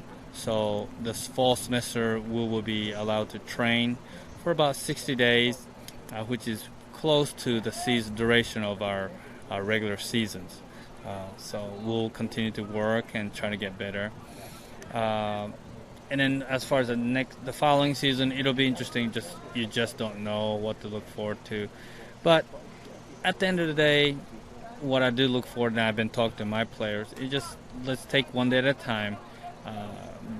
Be better, get better, whether it's in the classroom or on the field, so that when the opportunity to do actually play, you're ready to go. So just take one day at a time and be ready for just about anything. This is not the life lesson that I think nobody wants to learn, but at this age, especially with the pandemic. But I think that's one way to look at it: is prepare for everything, for the worst case and everything, and do the best that you can do, so that you can be ready for anything. Yeah, that's definitely something we've all had to learn here recently: is how to be flexible, how to adjust our schedules and the way we do things. Appreciate you coming out. Thank you for being here. Next up, I'll interview some of the players down on the field as they wait to get in the game. So a great interview there. That was the Lake Michigan College men's soccer coach, David Stroud. And absolutely, you got to believe a lot of these young players, their maturity level is just going to be going through the roof, as opposed to maybe some of the players from 10 years ago, just because of the different responsibilities that the whole coronavirus situation is making players go through, and kind of gives you a new respect for the game and being able to play the game, as we missed it so much. People getting excited about competition coming back with Major League Baseball. Soccer has been going on for a while now, and basketball getting ready to come back. So sports slowly making their way back, but taking it away just for a little bit has renewed a lot of people's just kind of love for the sport and appreciating the sport. So these guys are feeling it out there. That ball's kicked out the touch to the green squad, so we'll have a throw-in coming in. Actually, so far with this 11 versus 11 competition, nice ball into the box, just a little bit too strong. But we've already seen one corner kick already.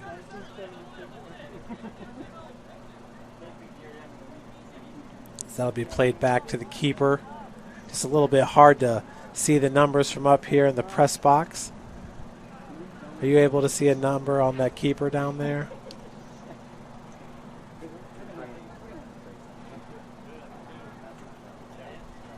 Not really? No, he's facing the other way. Okay, we'll stay on top of that. Try to get numbers from each keeper, but these are by far the two tallest keepers here at the College ID camp. Once again, we're in Fort Wayne, Indiana, here on the southwest side,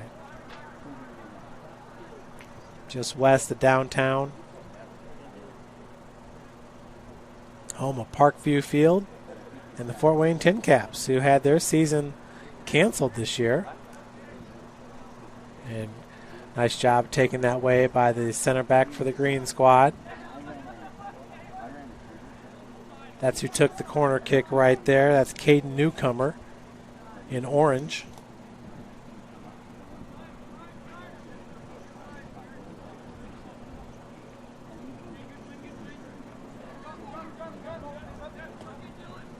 Great ball into the corner. And here's where he's going to be looking for a cross. Did not have the numbers, as the orange team did a great job getting defenders back.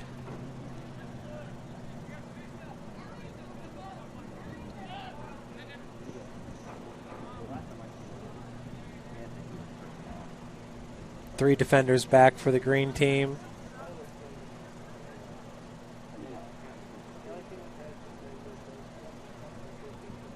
Ashley, is there a specific formation down there on the pitch that's more common that maybe you guys see more than another?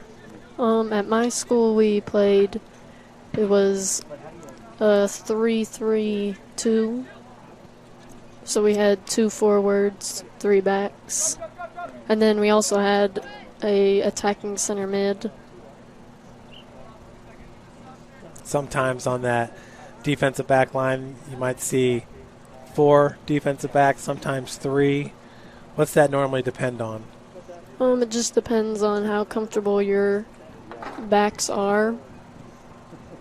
My school, we had some pretty strong defenders, so a lot of them played club, so we felt more comfortable having less and having more attackers than defenders.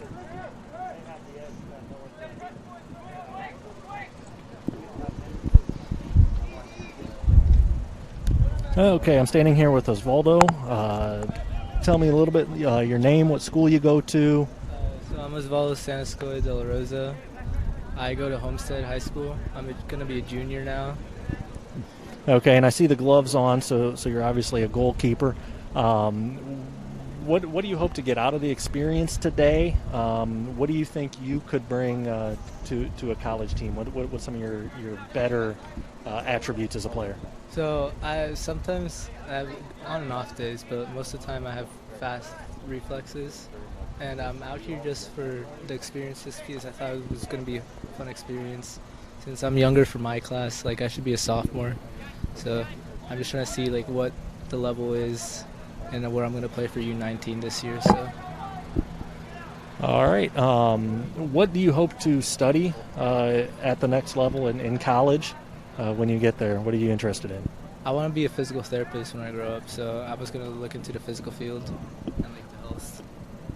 Physical therapy and health, definitely good careers. Maybe one day you can be down there as the athletic trainer helping out. So is there anything else you'd like to say? Not really. All right. Thanks. Hopefully you'll get in the game here soon. Appreciate it. Okay, and he's from Homestead High School, class of 2022, so he will be a junior next year. Osvaldo Santasoy at Homestead, one of the premier programs. An open shot. That one just goes a little bit wide left. But one of the first good looks on goal all day. It's from the green squad. We'll see if we can get a number for you. Ashley tried to go far post there. Just looks like a little bit of a miss hit. Yeah, I'm not sure if that was a cross or if it was him aiming on goal.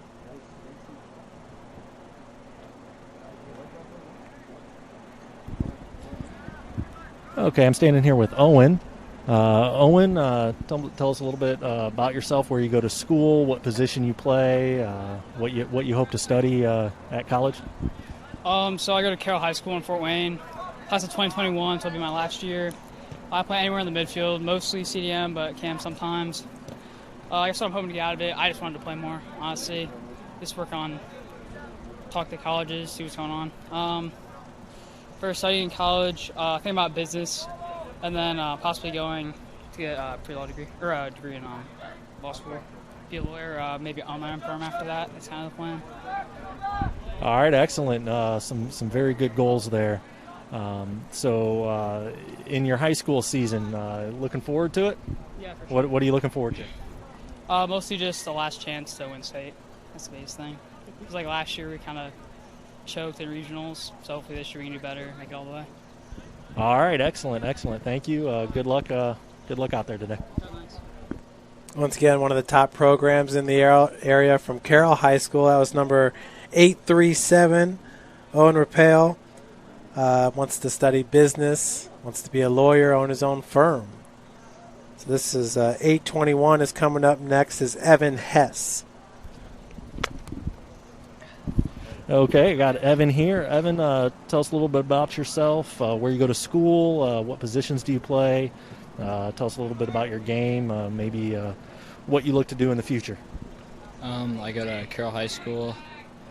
I like to play, I usually play defense, center back, outside back. I can play many positions, and for college I'd like to study like pre-med, like biology or chemistry, because I want to go to dental school someday.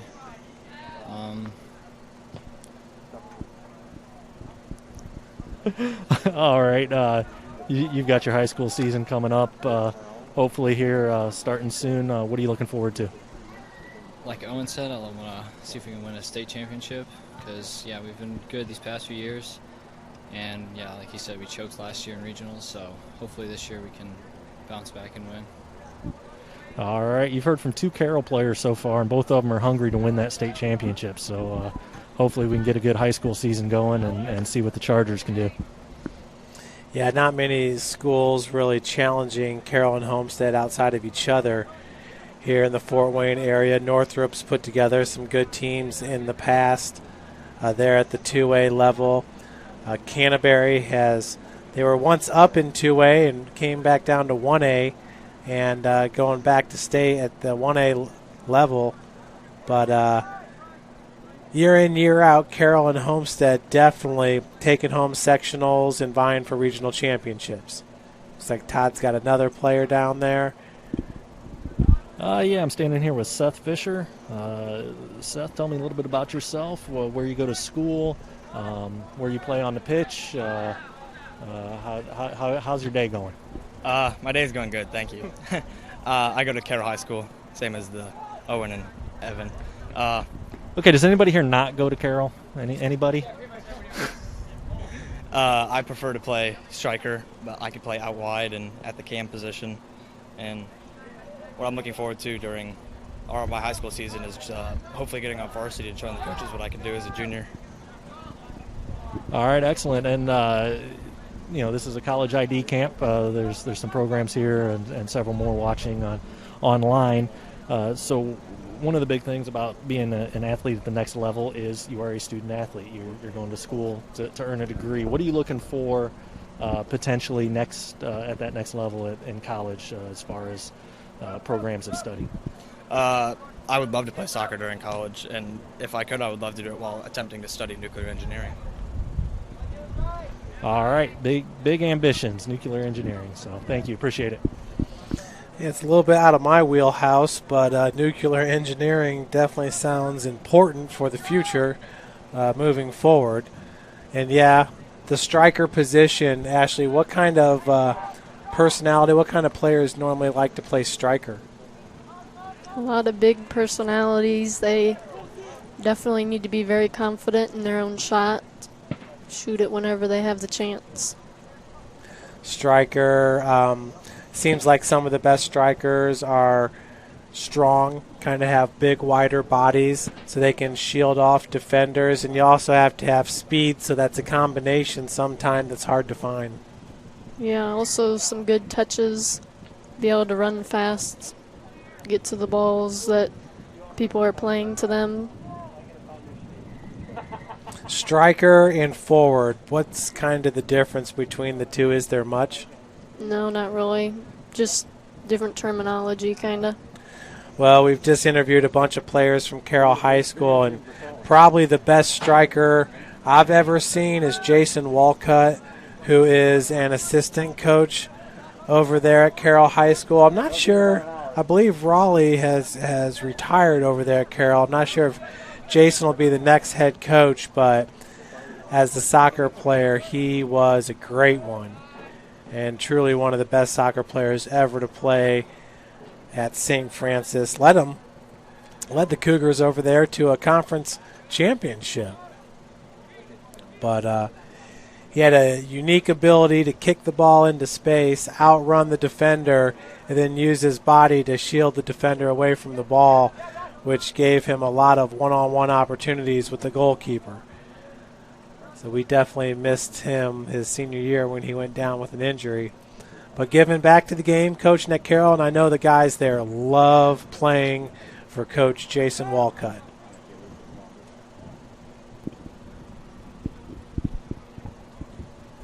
Okay, next up, and he does not go to Carroll, so we found a non-Carroll player, is Hank. Hank, tell us a little bit about yourself, name, where you go to school, what position you play. My name is Hank Van Vibber. I go to school at Oak Hill, and I play outside center back. Okay, how's your day going? You enjoying it so far? Yeah, it's been really fun. Cool experience. Excellent. And coming up, high school season, Oak Hill. What do you guys? What are you looking for to get out of your high school season this year? Well, we lost a lot of seniors last year. We lost 10 seniors, but we still have a lot of guys that have gotten some varsity experience. So we're going for at the least a sectional title is what we want. Okay, and what is your grad year? What year are you going into school? I'm going to be a junior this year. Okay, so we've got a junior. At the next level, looking obviously to play in college, at coming to the ID camp, playing in front of some coaches. What are you looking for at the next level as far as to study? What type of school are you looking at? Mainly business, but maybe some sports medicine also. All right, excellent. Looks like you're getting out there to go play, so enjoy.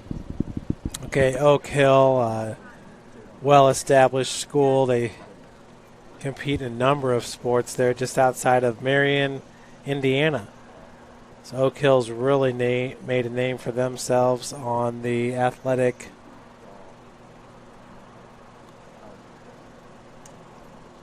landscape here in Indiana. But they are out of Converse, Indiana. So Oak Hill High School.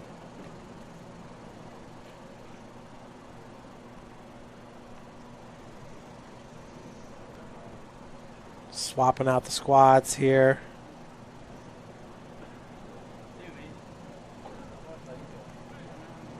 I just lost one of my best players on ACL.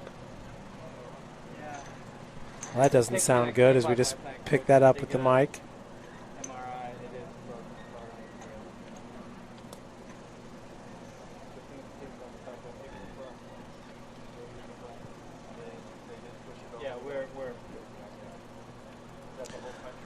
Taking a little bit of a break, and we'll be right back with more from the College ID Camp. We'll be right back. Sports Medicine's integrated sports medicine team is built to serve the needs of all athletes in all sports. Our team's only goal is to improve athletes in every facet. PSM offers performance training to help athletes get better on the field, dedicated athletic rehabilitation and physical therapy to help them get better off of it, certified athletic trainers in our PSM schools providing daily support to our athletes, and a specialized orthopedic walking clinic when injury strikes. Call 260-266-4007 to speak to our care navigators or visit parkviewsportsmedicine.com to learn more about what we can do to improve athletes at all levels.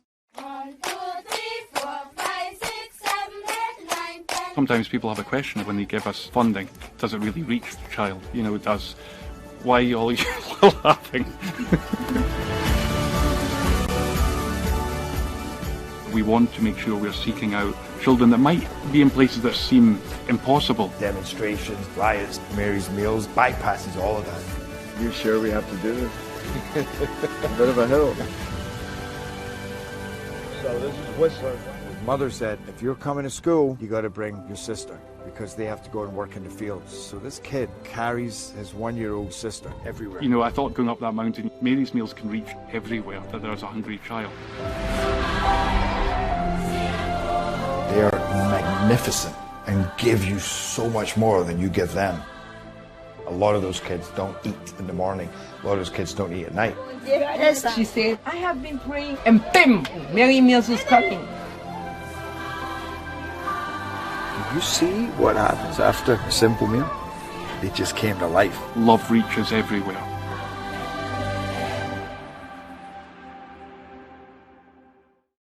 Joint pain, sprains, strains, or a possible broken bone?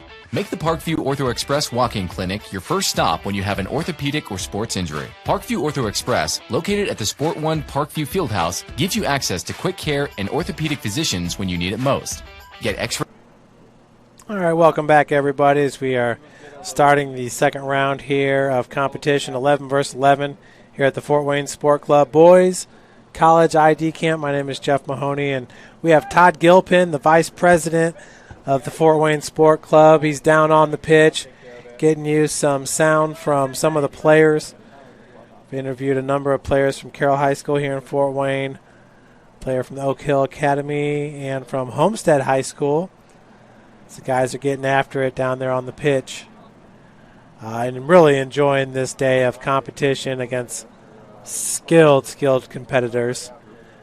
Not a whole lot of rust being shown down there on the pitch as these guys are picking up right where they left off with some crisp passes.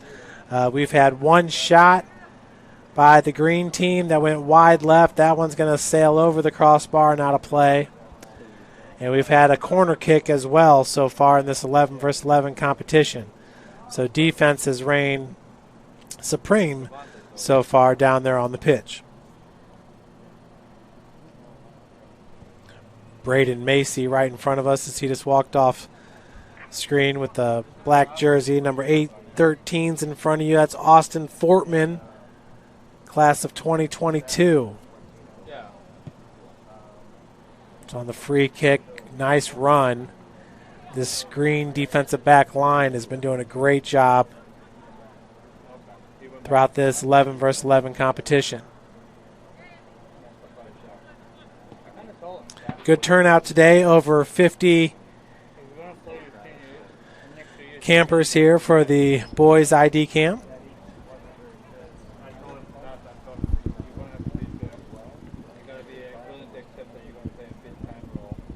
Okay. Okay, I'm down here with Saad. Saad, tell us, what's your name? What position do you play? Where do you go to school? My name's Saad Anabtawi. I'm 15 years old. I'm going to be a sophomore. I'm a goalkeeper. In college, I'm looking to learn, improve my game. I mean, I love soccer, so I'm just looking to enjoy the game and just improve my career sort of to the next level. What high school do you go to? Canterbury High School. So Canterbury, not too far from here. What do you look to study at the next level? Probably business, something in there. But yeah, I'm not too sure yet. It's pretty early for me. Yeah, definitely have time, and even once you get into school, a lot of people change what they've decided. How's the day going? How you doing out there? Well, I'm loving it. The goalkeeper training was pretty fun. I got to learn some new drills that I haven't seen before. But yeah, I'm enjoying it. Looking to get some more playing time out there, but yeah. Definitely plenty of time. You should get back in there. High school season. What are you and Canterbury looking forward to this year? Yeah, Canterbury, we're looking to just improve from last year. Last season we didn't have a great season. Not a great record, but we're just looking to bounce back. Same system, just improving from last year. New freshmen coming in that'll help the team, and older players as well that'll help the team. So, yeah. All right, thank you. Appreciate it. And how tall of a keeper is he down there? It looks like one of the taller keepers we have here. Once again, we're asking, how tall are you? I'm 6'1". 6'1", sophomore, right? 6'1" sophomore. So he's a big guy. So the 6'1" keeper from Canterbury High School here in Fort Wayne, Saad Antatawi. Going to look forward to watching him the next 3 years playing for Coach Mauk and the Cavaliers. Always fun to watch over there at their beautiful complex nearby. Nice takeaway by the blue team and cutback. Good ball into space. Cross coming up, and that'll be taken away by the defensive line. Do apologize, folks. Pretty hard to see the numbers from up here, as that'll sail right over the crossbar for a goal kick. We are 2 hours into this ID camp, 1 hour left to go. And I got to imagine, for the most part, this is why the kids came out here, was to get this experience right here with this 11v11.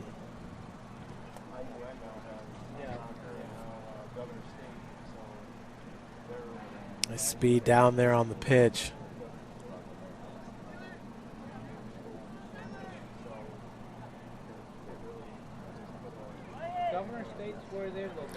We will be back out here tomorrow for the girls' ID camp, 2 to 5. It's again incoming freshmen all the way to seniors. Left-footed shot, just misses near post.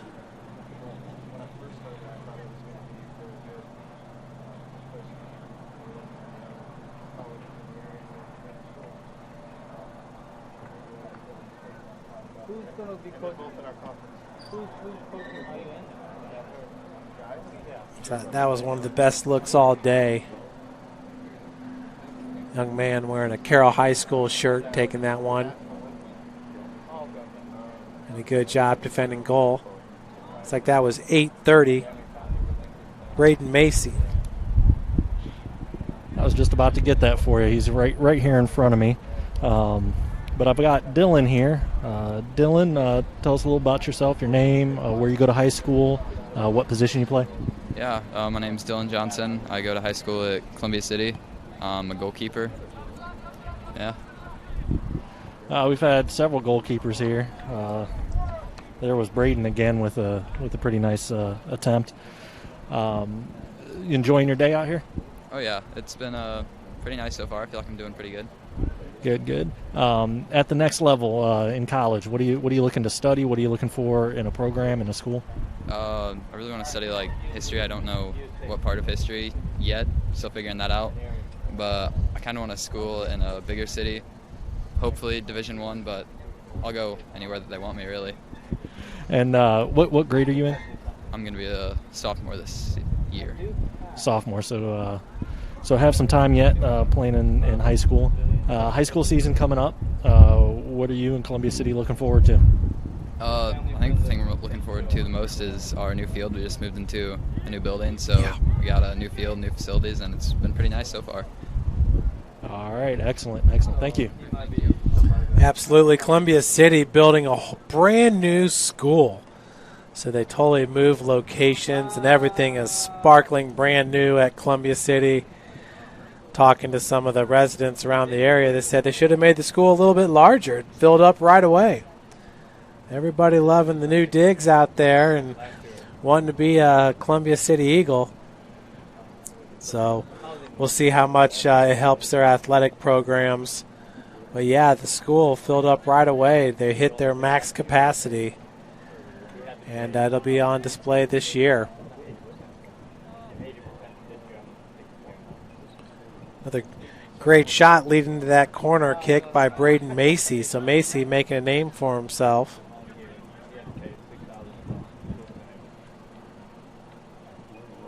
Gray should be good. He's a fighter. He played proper defense. Take him off? Yeah, I gotta drive to Grand Rapids.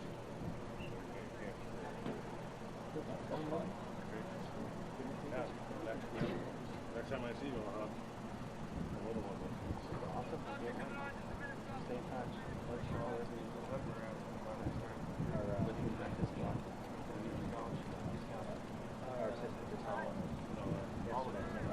Okay, yeah. Okay, I'm down here with Caden. Caden, tell us name, where you go to school, what grade, what position you play. My name is Caden Newcomer. I go to Northwood High School. It's in Napanee, Indiana. I'm going to be a senior this year, and I play left wing. Napanee, so you had a good drive down here. How's the day going for you? You enjoying it? Yeah, it's been a fun day. There's a lot of competition out here, so I'm excited about that.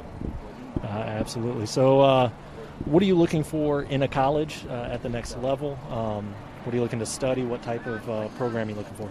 I want to study sports management in college. So that's my first priority, to make sure they have a good sports management program. And then after that, just whatever fits me. And if I fit in with the team and I like how the coach coaches and how the team plays, then yeah, that's what I'm looking for. All right. And last question, what are you looking forward to in the high school season coming up, you and your teammates? We're looking forward to get revenge from last season. We had a tough loss in sectionals after a really good regular season. So we're looking to get revenge in sectionals and hopefully go to state. All right, excellent. Thank you. Appreciate it. And he brought up a good point that we always talk to our student athletes about. When you're looking at a school, first and foremost, look at the academic programs. Do they have what you want to study? You are going to school for that education. And then if you can play soccer there, soccer is the bonus. That's the icing on the cake. I'd be curious to know some of the top sports management schools around this area. I know nearby here, Ball State University, what they're doing with their sports journalism, graphic design, one-man band journalism, broadcasting. Their SportsLink program is one of the tops in the whole country, and that's right here in Muncie, Indiana, just about an hour away from Fort Wayne. So we had talked to Ashley earlier. She's going in to study film communication at Purdue, and a lot of her work will be through the Big Ten Network, where I've got a number of past interns working at Ball State. And Ball State does pretty much all their broadcasting in-house, and it'll all air on ESPN3.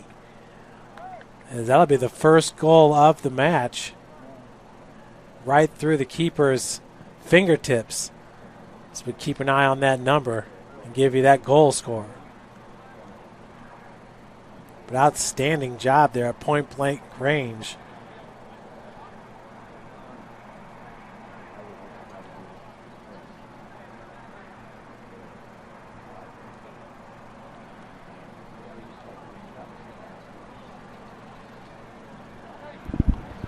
That was Aaron Parr with the goal. Aaron Parr, so outstanding. We get a chance, we'll do another replay there.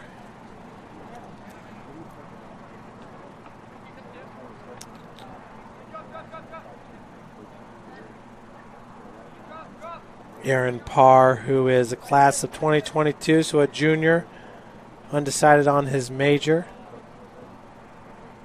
But first goal of the day. That's Parr up top. So he's going to go down the far touchline. Pass just deflected. Nice ball in the box.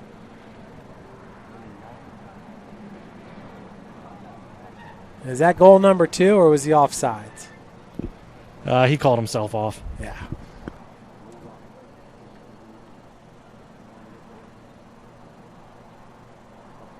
See the goal at the top of your screen. Boom. Nice right-footed kick by Parr.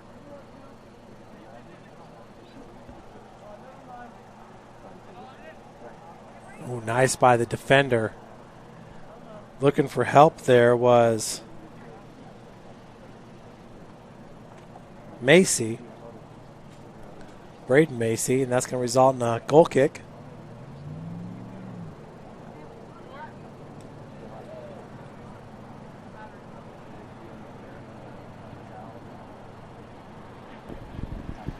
Okay, I'm here with another player. I've got Chase. Chase, tell us your name, where you go to school, what position you play, your year. All right, I'm Chase Dirksen, 15, go to Northwood High School. I play center back, and I'm on the varsity squad. All right, center back. Looks like we just had another goal there. We'll get that for you here in a second. So what are you looking for in a college? What are you looking to study at the next level? For studying, I kind of want to get into marketing, like up level, just like selling stuff. I'm a type of people person, I guess. And yeah, I'm looking at IU so far, but that's for school. So if I have any offers for soccer, then I'll definitely take those. All right, another looking school first, and then seeing if they can play. So what are you looking forward to in the high school season coming up, personally, and team goals? Well, so far, I'm hoping we still have one, and we have a good squad this year, one of the best for school history. We're a small school, so we have like a lot of potential to go deep, and I hope we're all really close with relationships, so hopefully we can take it to like regionals, maybe even further. That's about it. All right, excellent. Thank you. Good luck when you get back out there. Yeah, so right in front of you, Todd, is that goal scorer, Macy in the box. But it's right at the 18 with the black shirt on. He's got the long hair. Just can't see that number.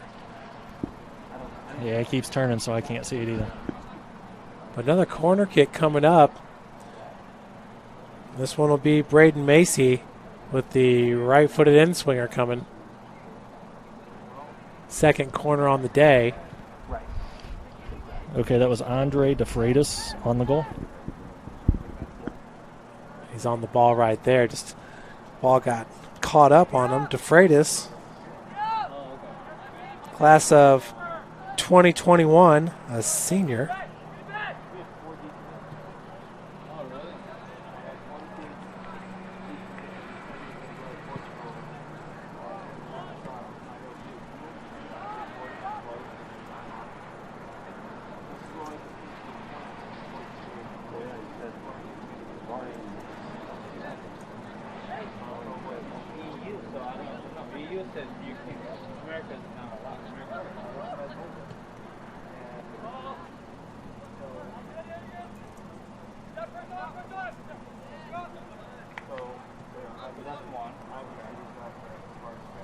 That's DeFreitas right there with the throw-in. Currently right now the, guess we can call them the non-green squad here, really owning possession. As the green team's trying to put some pressure on them. Folks, we do have highlights being tweeted out for you so you can see all the goals and best plays here in this exhibition. Go to the Fort Wayne Sport Club Youth Soccer Twitter page. And that's at FW Sport Club 1927. Or you can go to the Fort Wayne Sport Club Youth Soccer Facebook page. So you'll want to make sure you follow and like and share the videos. Your favorite plays from today's ID camp.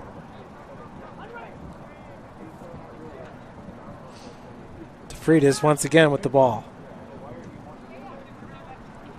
Macy with the one touch.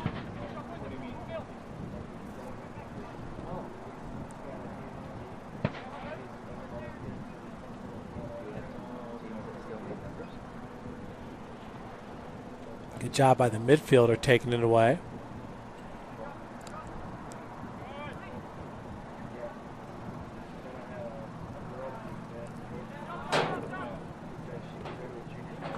Shot outside the box, going to result in a goal kick.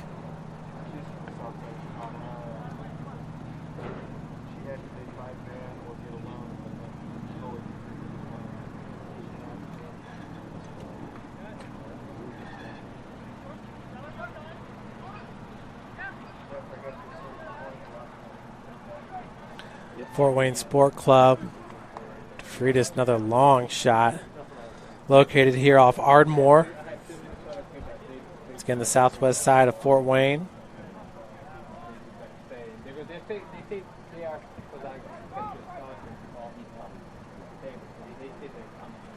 Address is 3102 Ardmore Avenue, 46802 is the zip code.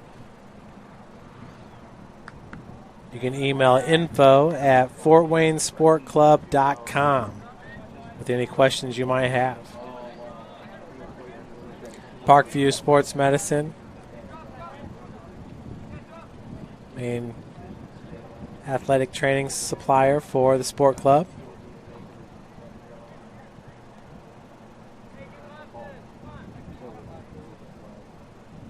We had a kid from Argentina, and he agreed it verbally, but Once again, tough times for these college coaches here, especially with players from outside the country. Whether or not they can get into the country, quarantine process. Some of the coaches have already indicated that their season is getting moved to the spring. And this week is going to be a very telling week to see how everything progresses, especially at the NAIA level. Macy picks up the loose ball. Good work by the goalie.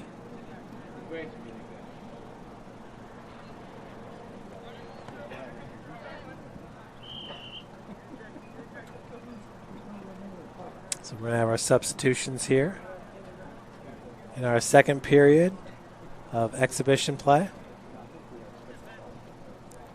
Boys ID camp, we have about 56 campers here. We'll say 53. So while we take this break, we'll take one with them, and we'll be right back with more from the Fort Wayne Sport Club.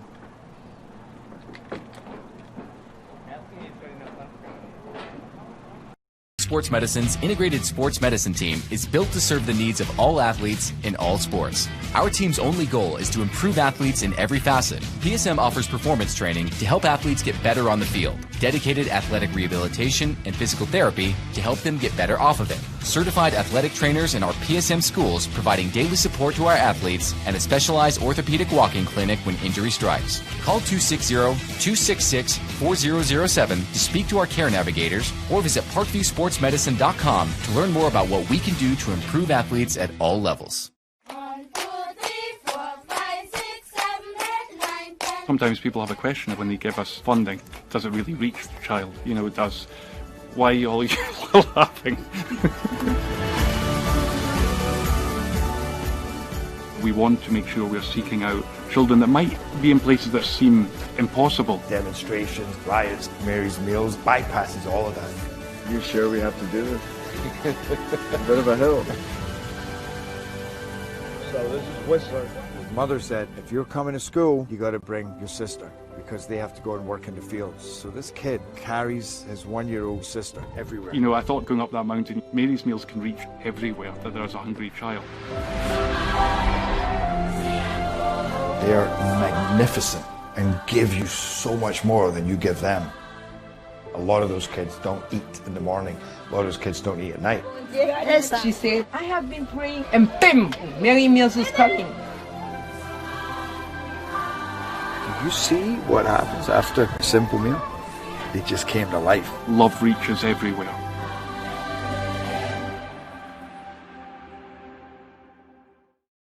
Joint pain, sprains, strains, or a possible broken bone? Make the Parkview Ortho Express walk-in clinic your first stop when you have an orthopedic or sports injury. Parkview Ortho Express, located at the Sport One Parkview Fieldhouse, gives you access to quick care and orthopedic physicians when you need it most. Get x-rays, treatment, and referrals to Parkview Care, all in the convenience of a walk-in clinic. Parkview Ortho Express is open Monday through Thursday, 7 a.m. to 7 p.m., Friday, 7 a.m. to 5 p.m., and Saturday, 8 a.m. to 12 p.m. Call 260-266-4007 for more information. Welcome to the Summit City, home to the 260's dedicated high school athletes and fans. Each victory and celebration captured by our camera. Treasure the highlights from the Summit Athletic Conference this season, or complete games live or on demand. After all, nobody's more proud to call Fort Wayne home than SummitCitySports.com.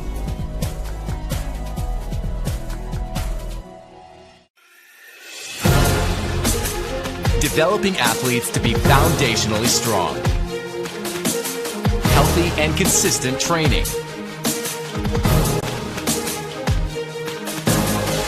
Expert staff. Long-term athletic. Welcome back, everybody, to the Fort Wayne Sport Club Boys College ID Camp. So, we're just talking about the numbers on the kits down there. No real great way of doing it. Kind of hard from this distance. That's the goalkeeper right there from Canterbury, Said Ntwabe. Saab. But a good-looking keeper and just going to be a sophomore. He's dribbling through the defense there by the orange squad out there now. I know there's some kids that I know JUCO kids that were trying to transfer. But you can be rest assured he'll get some of the top coaching here in the city of Fort Wayne over at Canterbury. They had it lined up. Seen good play right in the center there. Young man with the black top on, Tafridis, who's already got a goal scored. Braden Macy also wearing black towards the bottom of your screen right there in the center. Also getting some good work in. Try to get you guys a few more interviews here as we're in the final 40 minutes of competition. This boys ID camp. I'd like to thank Vice President Todd Gilpin of the Fort Wayne Sport Club, helping to put on today's event, getting you guys the interviews with these players who are just itching to have a high school season.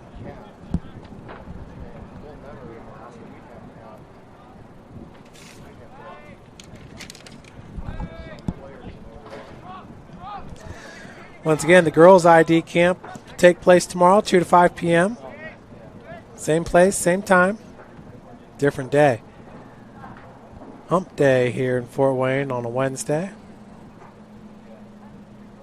Big thanks to our cameraman, Joe Hacker, working in some tight quarters here, bringing you guys the video.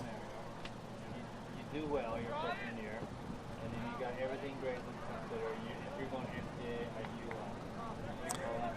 NCAA, Looks like that'll result in a goal kick.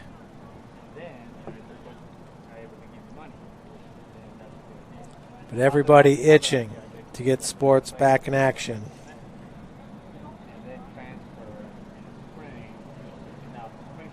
Obviously, the events of, I believe it was 2 days ago, when the Miami Marlins had a number of players test positive with the COVID-19 virus. Scared a lot of people, but most people are saying, especially in Major League Baseball's standpoint, that's why they carry 60 players for that situation alone. And most teams have their farm teams compete nearby, just in case you need to bring those players up. So most people are thinking, got to deal with it and move forward best way possible.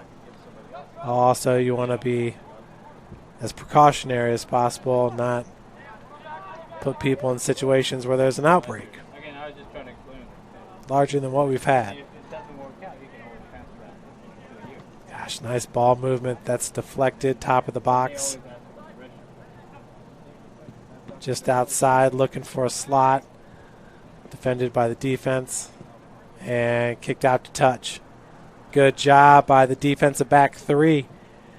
All wearing blue, that powder blue.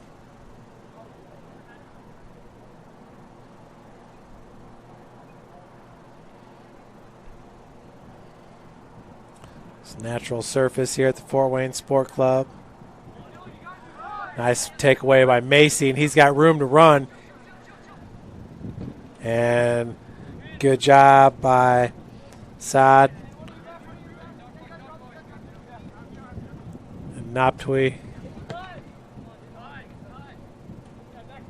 coming up and clearing that ball. Good looking keeper has got a strong right foot, heavy foot. Trying to turn the corner, that's going to be deflected out to touch.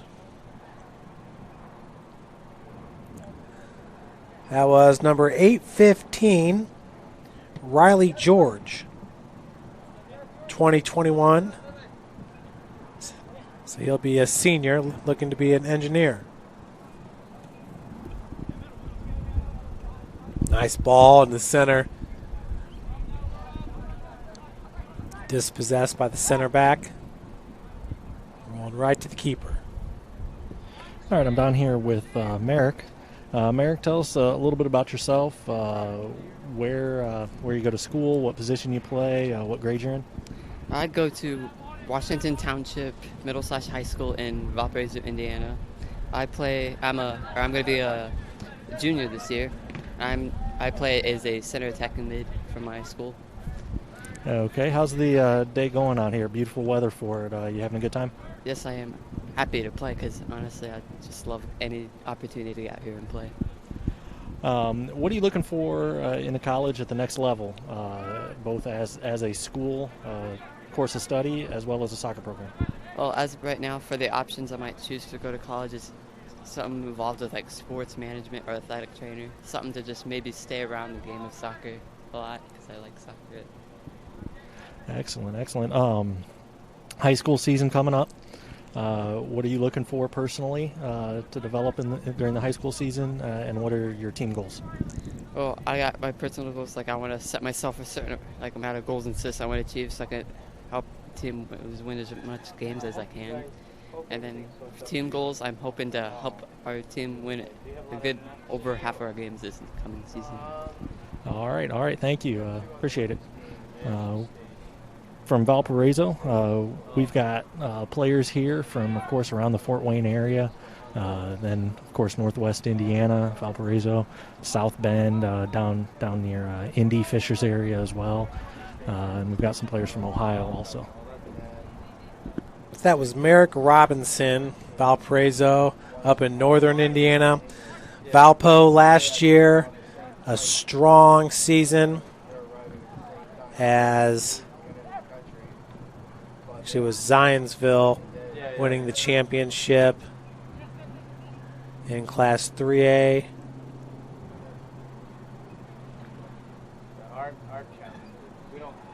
Thought I'd saw Valpo. Remember we talked about Carroll. Carroll beat Homestead last year in the regional semifinals, then lost to Noblesville 2-1. The Carroll guys were not happy about that. They thought last year was going to be a good year for them to get further down to semi-state and to the state match.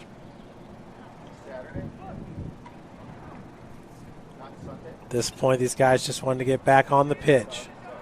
With the goal kick is the keeper from Columbia City. Asked what he was most excited about this upcoming year. He said definitely it was playing in their new facilities. They're at Columbia City High School.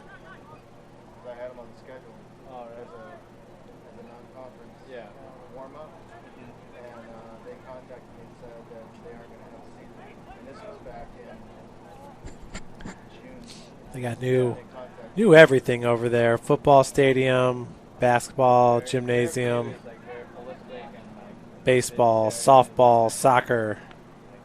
I believe there are middle schools right there on the campus as well. They did it right over there at Columbia City, that's for sure. Just spent some time over at Warsaw and the additions they've made with the new field house. Warsaw looking beautiful as well. Talked about Lake Central. They have all new updated facilities over at Lake Central out of the region. Region is that area right there where Calumet College of St. Joe is in northwest Indiana. Chesterton, Maryville, some of the schools out of the region. Some of the bigger schools. I don't know what's going to happen. Let's see. The problem is, like, Not a whole lot of space here down on this end of the pitch. It's deflected out wide. Orange going to try to keep it in their attacking end. worried that he just not going to play? Subs coming in will be 3 for the Orange team, including number 806, Alex Bentoncourt. This kid Will be a junior this year. It's like Todd has another player down, ready for an interview. Yep, I've got AJ Fortman here. Tell us a little bit about yourself, where you go to school, what position you play, how you're doing today. I'm doing pretty good today. Again, my name is AJ Fortman. I'm about to be 17, going into my junior year at Manchester Junior Senior High in North Manchester, Indiana. I play normally left outside mid, just kind of patrolling and keeping out wide, looking for outside runs or overlaps with a back. As for college, I'm looking to go into like criminology or physiology. Looking more for just an opportunity, really. Not looking for a super big college like Ball State, but I'm not looking for a really small college either, not like a tiny private college, but mainly just looking for an opportunity to play sport I love outside high school. All right, high school season coming up. What are you looking for personally? What are you looking for as a team?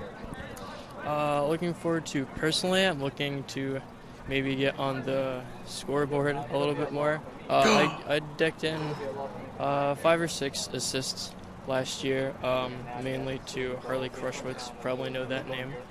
He was a senior on my team last year. Looking to maybe get on the scoreboard a little bit more. And for a team, we were 1 game away from going to state and having an opportunity to win it. So I think with the squad we're coming in with this year, maybe at least get to state and maybe win it all. All right, excellent. Well, good luck in that, and thank you for coming out today. Thank you. Thank you. Another team with some state championship aspirations. Absolutely. AJ Austin Fortman from Manchester. And boy, we almost had a goal there. The second one of the day by Andre DeFreitas, who does really good with the ball at his feet in close proximity, was able to get that shot off. And we'll play it for you on replay here. He started at the top of the 18, was just dazzling defenders. Got through about 3 of them before that shot just went over the crossbar. So here it is for you guys. There you see him, the top of the box. 2 defenders, cuts back, cuts the other way with the right foot, just misses. Outstanding shot by Andre DeFreitas, who already has 1 goal on the day. So, Todd, I know you weren't able to see the replay as you're down there on the pitch, but he is putting in one heck of a day here as DeFreitas. And he will be a senior. Business major. It says Wakarusa, so I'm not sure if he's from up north. And I know he spent a lot of time down there on the pitch, but he'd be a good one to get an interview with. That's number 808 if we get an opportunity. That's what the college ID camp is for, to get some competition against some of the best in the area. And a few of these guys really have shined down on the pitch. One of them is on the outside left, and the ball going to go to DeFreitas. 1-on-2, has it taken away. Just to his left was Braden Macy.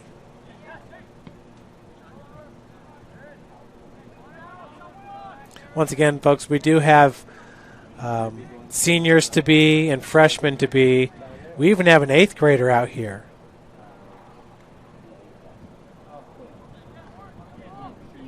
Eighth grader is Mason Hess. So Mason just trying to keep up with his brothers Evan and Micah Hess. They are Carroll High School kids here in Fort Wayne.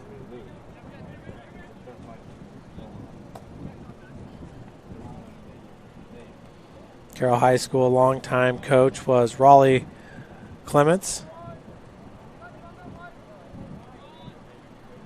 Raleigh, a great guy, and constantly posting pictures of the progress going on at Carroll High School.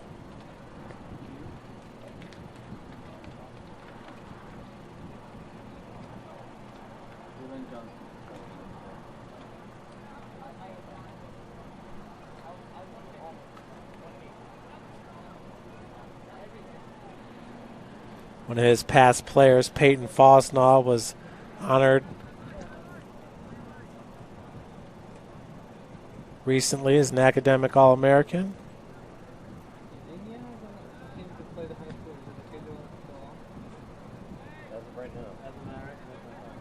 Michigan too.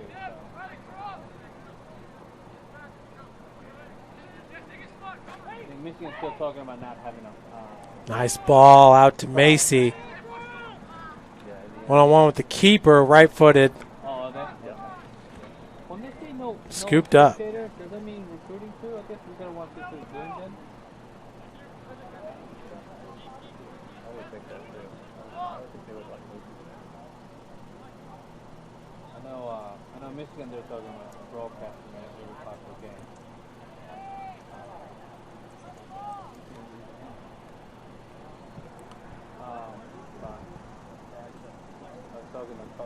It's a young keeper out of Columbia City.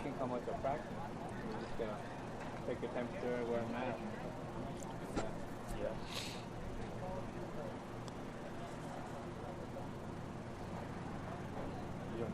Throw in coming up. The team in orange.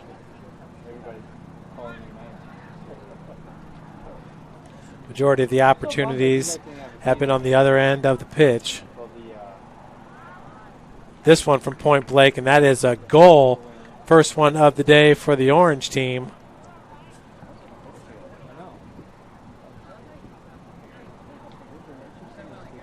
And with that goal,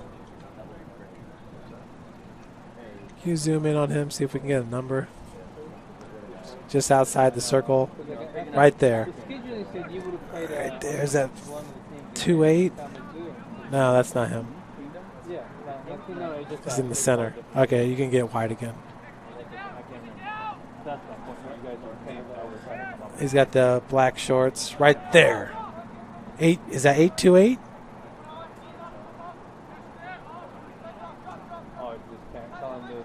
I think it is. Once again, he does a great job off the ball getting that or creating that space. Might be Colton Leesenby. Currently in the box.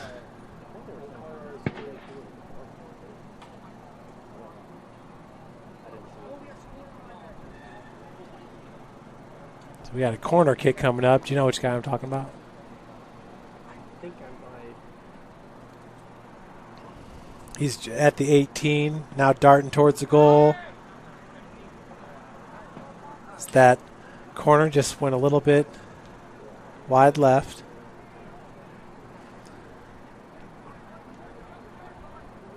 Good play on the ball and good spacing. Cut back. It's defended nicely.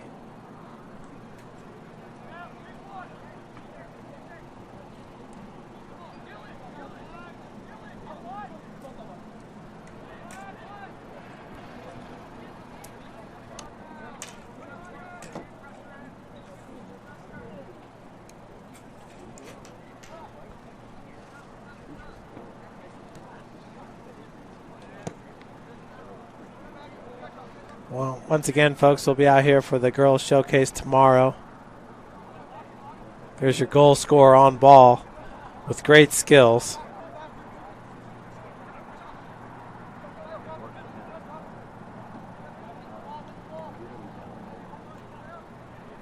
Once again, there's your goal scorer, 1-on-2. Good job by the defensive line. Just not a whole lot of space to work with for the team with the orange kit.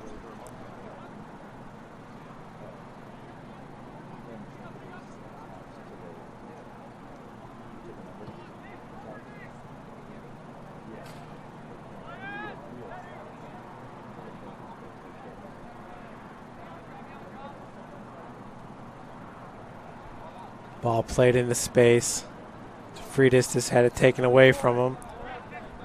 Good look here by the Orange team. Numbers, they're going to go out wide. Good job getting back on defense. Still keep it in. That's 8:34 with the ball. Caden Newcomer.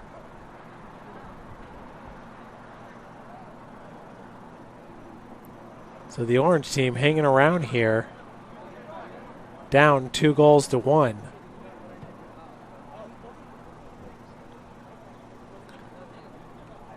About 25 minutes left to play here in this competition. Guys loving it, getting back into the swing of things. DeFreitas doing a great job using his body. Shot picked up by the keeper, Saeed.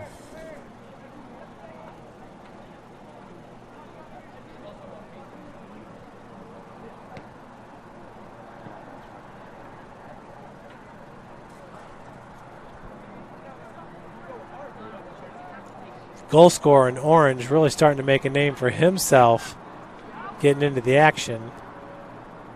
That was him contesting the goal kick.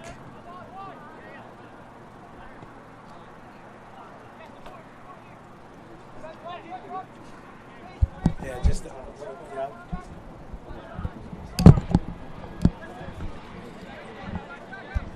Macy, nice play up to DeFreitas, who's got space and is onside. Good speed by the defender and good job keeping it in. That was stuck at the foot by of the center back.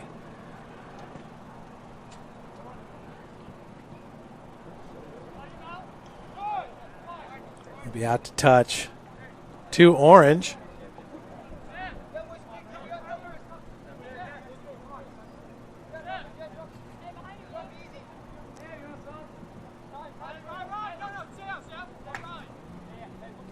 Team in blue doing a great job defending all match long.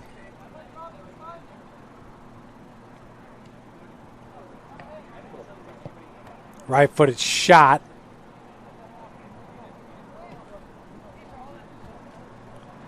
And good positioning by the keeper.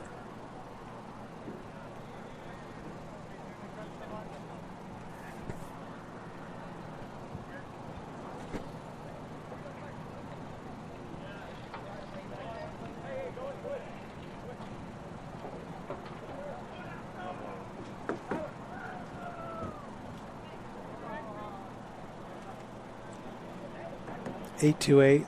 Yeah, I was right. So Colton Leesenby scored that goal.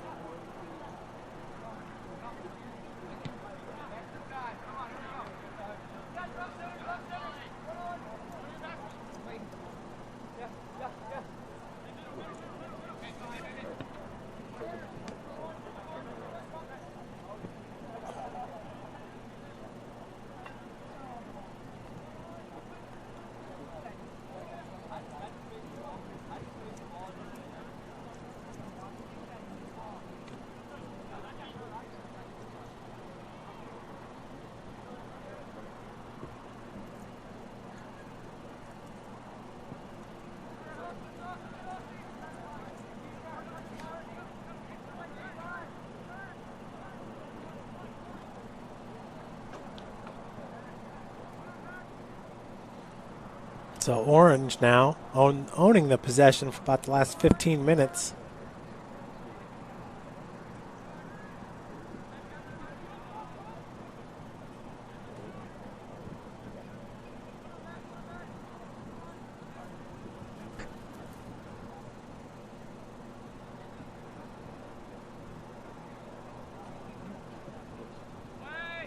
Nice ball just over the head. And goes a little bit long. Another nice save by the keeper from Columbia City. So rollout goes to Macy.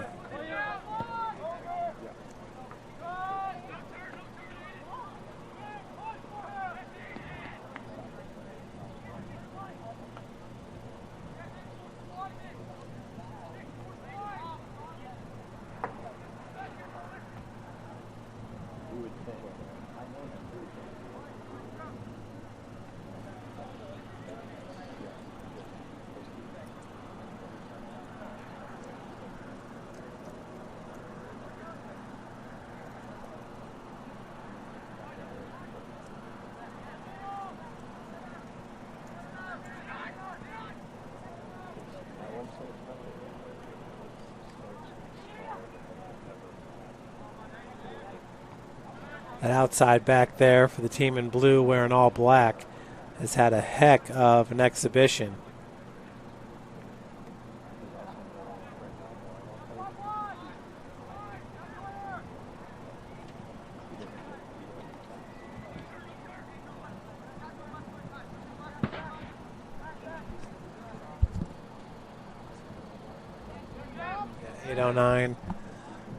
.809, the outside back, Luke Dragon, class of 2024. You see him on the right side of your screen there.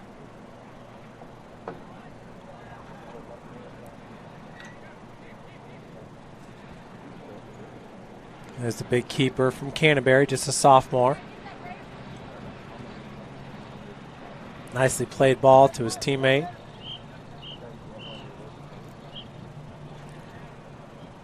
So it looks like that'll do it for that period. We'll be right back for the conclusion here from the Fort Wayne Sport Club Boys ID Camp in Fort Wayne, Indiana. We'll be right back.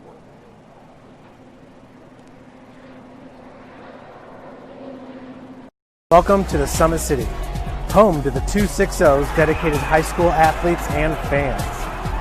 Each victory and celebration captured by our camera. Treasure the highlights from the Summit Athletic Conference this season, or complete games live or on demand. After all, nobody's more proud to call Fort Wayne home than SummitCitySports.com. You are changing lives in places where no one would have gone there to change lives.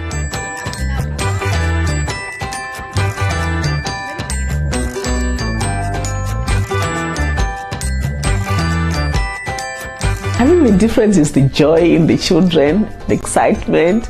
When break is coming, everyone is so excited because they are all going to the food, and that laughter and that noise that children make is something which is just nice in your ears to hear children laughing again. I'd like to say thank you very much. You don't know what impact you have put on those children. You don't know what smiles you have put on those children. So you are changing lives. You are changing lives in places where no one would have gone there to change lives. So we are so grateful and we say thank you. Thank you for watching Summit City Sports. To help broaden our coverage, we're asking you to become a monthly sponsor to our Patreon account. We produce weekly highlights and live video broadcasts. When the Homestead girls golf team won its first state title in program history, we were there. When Fort Wayne brought back 3 state titles in cross country, we were there. We believe in sharing positive stories and setting the standard for how high school sports should be covered. Join us and donate today.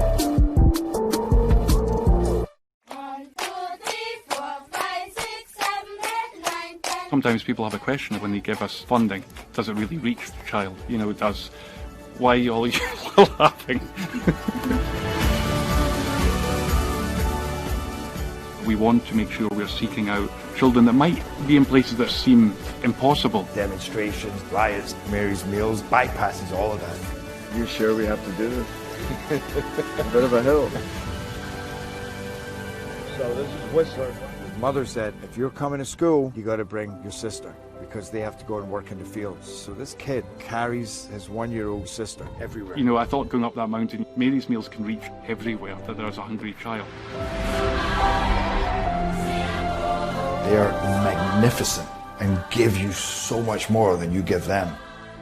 A lot of those kids don't eat in the morning. A lot of those kids don't eat at night. She said, I have been praying, and bam, Mary Meals is coming. You see what happens after a simple meal? It just came to life. Love reaches everywhere.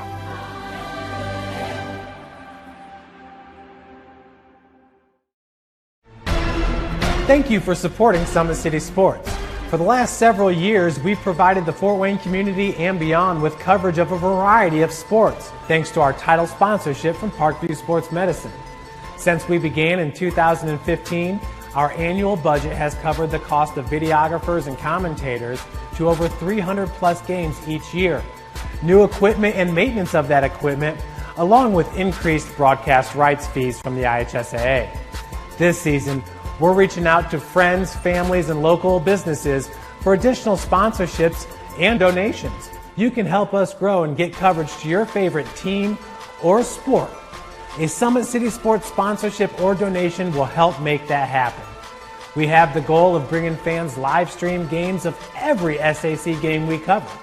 With the additional funds, we'd invest in mobile internet devices, allowing us to bring our supporters every SAC conference football and boys and girls basketball games live, as well as more coverage for sports like cross country, tennis, golf, swimming, wrestling, track and field, baseball, and softball. For more information on sponsorships or how to donate, visit SummitCitySports.com. Welcome back, everyone, to the Boys College ID Camp here at the Fort Wayne Sport Club.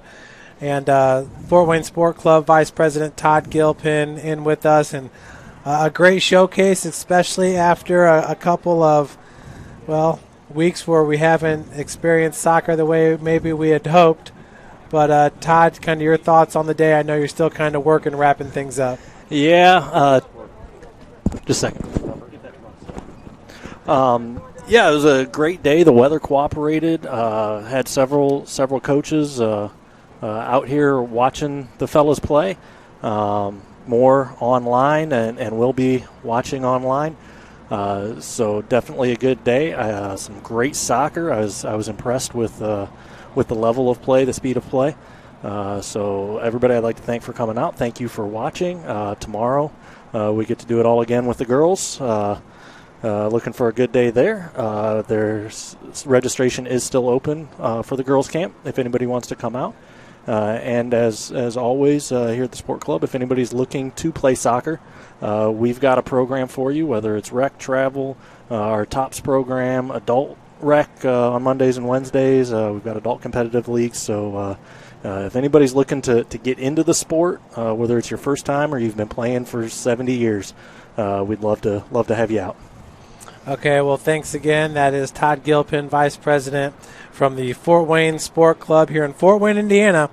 So that's going to do it. We saw some nice goals from DeFreitas along with Colton Leesenby. You can see those highlights on Twitter and on Facebook. On Twitter, go to the FW Sport Club 1927 Twitter handle. Or on Facebook, go to Fort Wayne Sport Club Youth Soccer. So we had Joe Hacker on camera. My name is Jeff Mahoney. Folks, thanks for joining us. And we will see you tomorrow for the Girls Showcase 2 to 5 here from the Fort Wayne Sports Club. Thanks again and have a great rest of your day.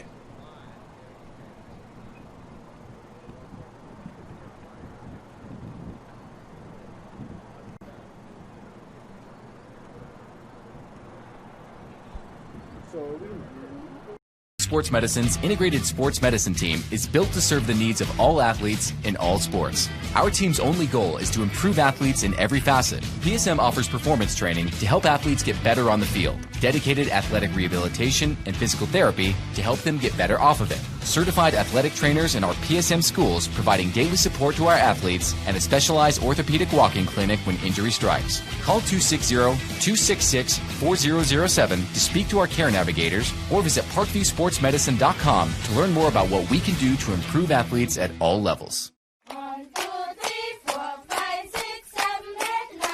Sometimes people have a question when they give us funding. Does it really reach the child?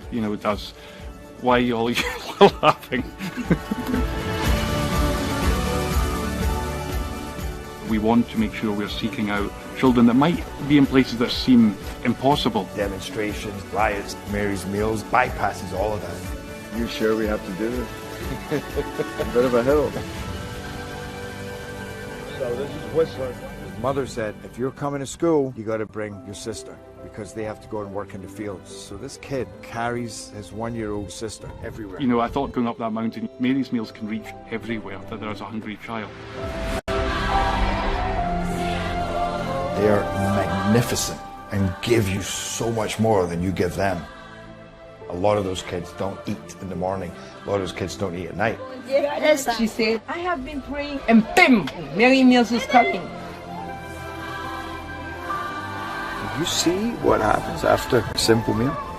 It just came to life. Love reaches everywhere.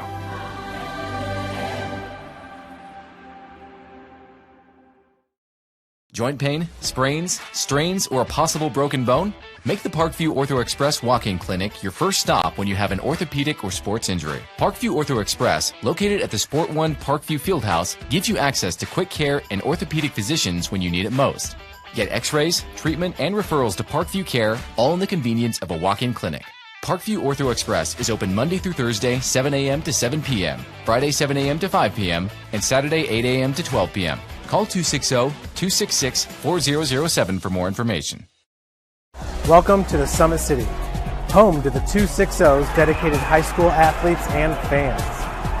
Each victory and celebration captured by our camera. Treasure the highlights from the Summit Athletic Conference this season, or complete games live or on demand. After all, nobody's more proud to call Fort Wayne home than SummitCitySports.com.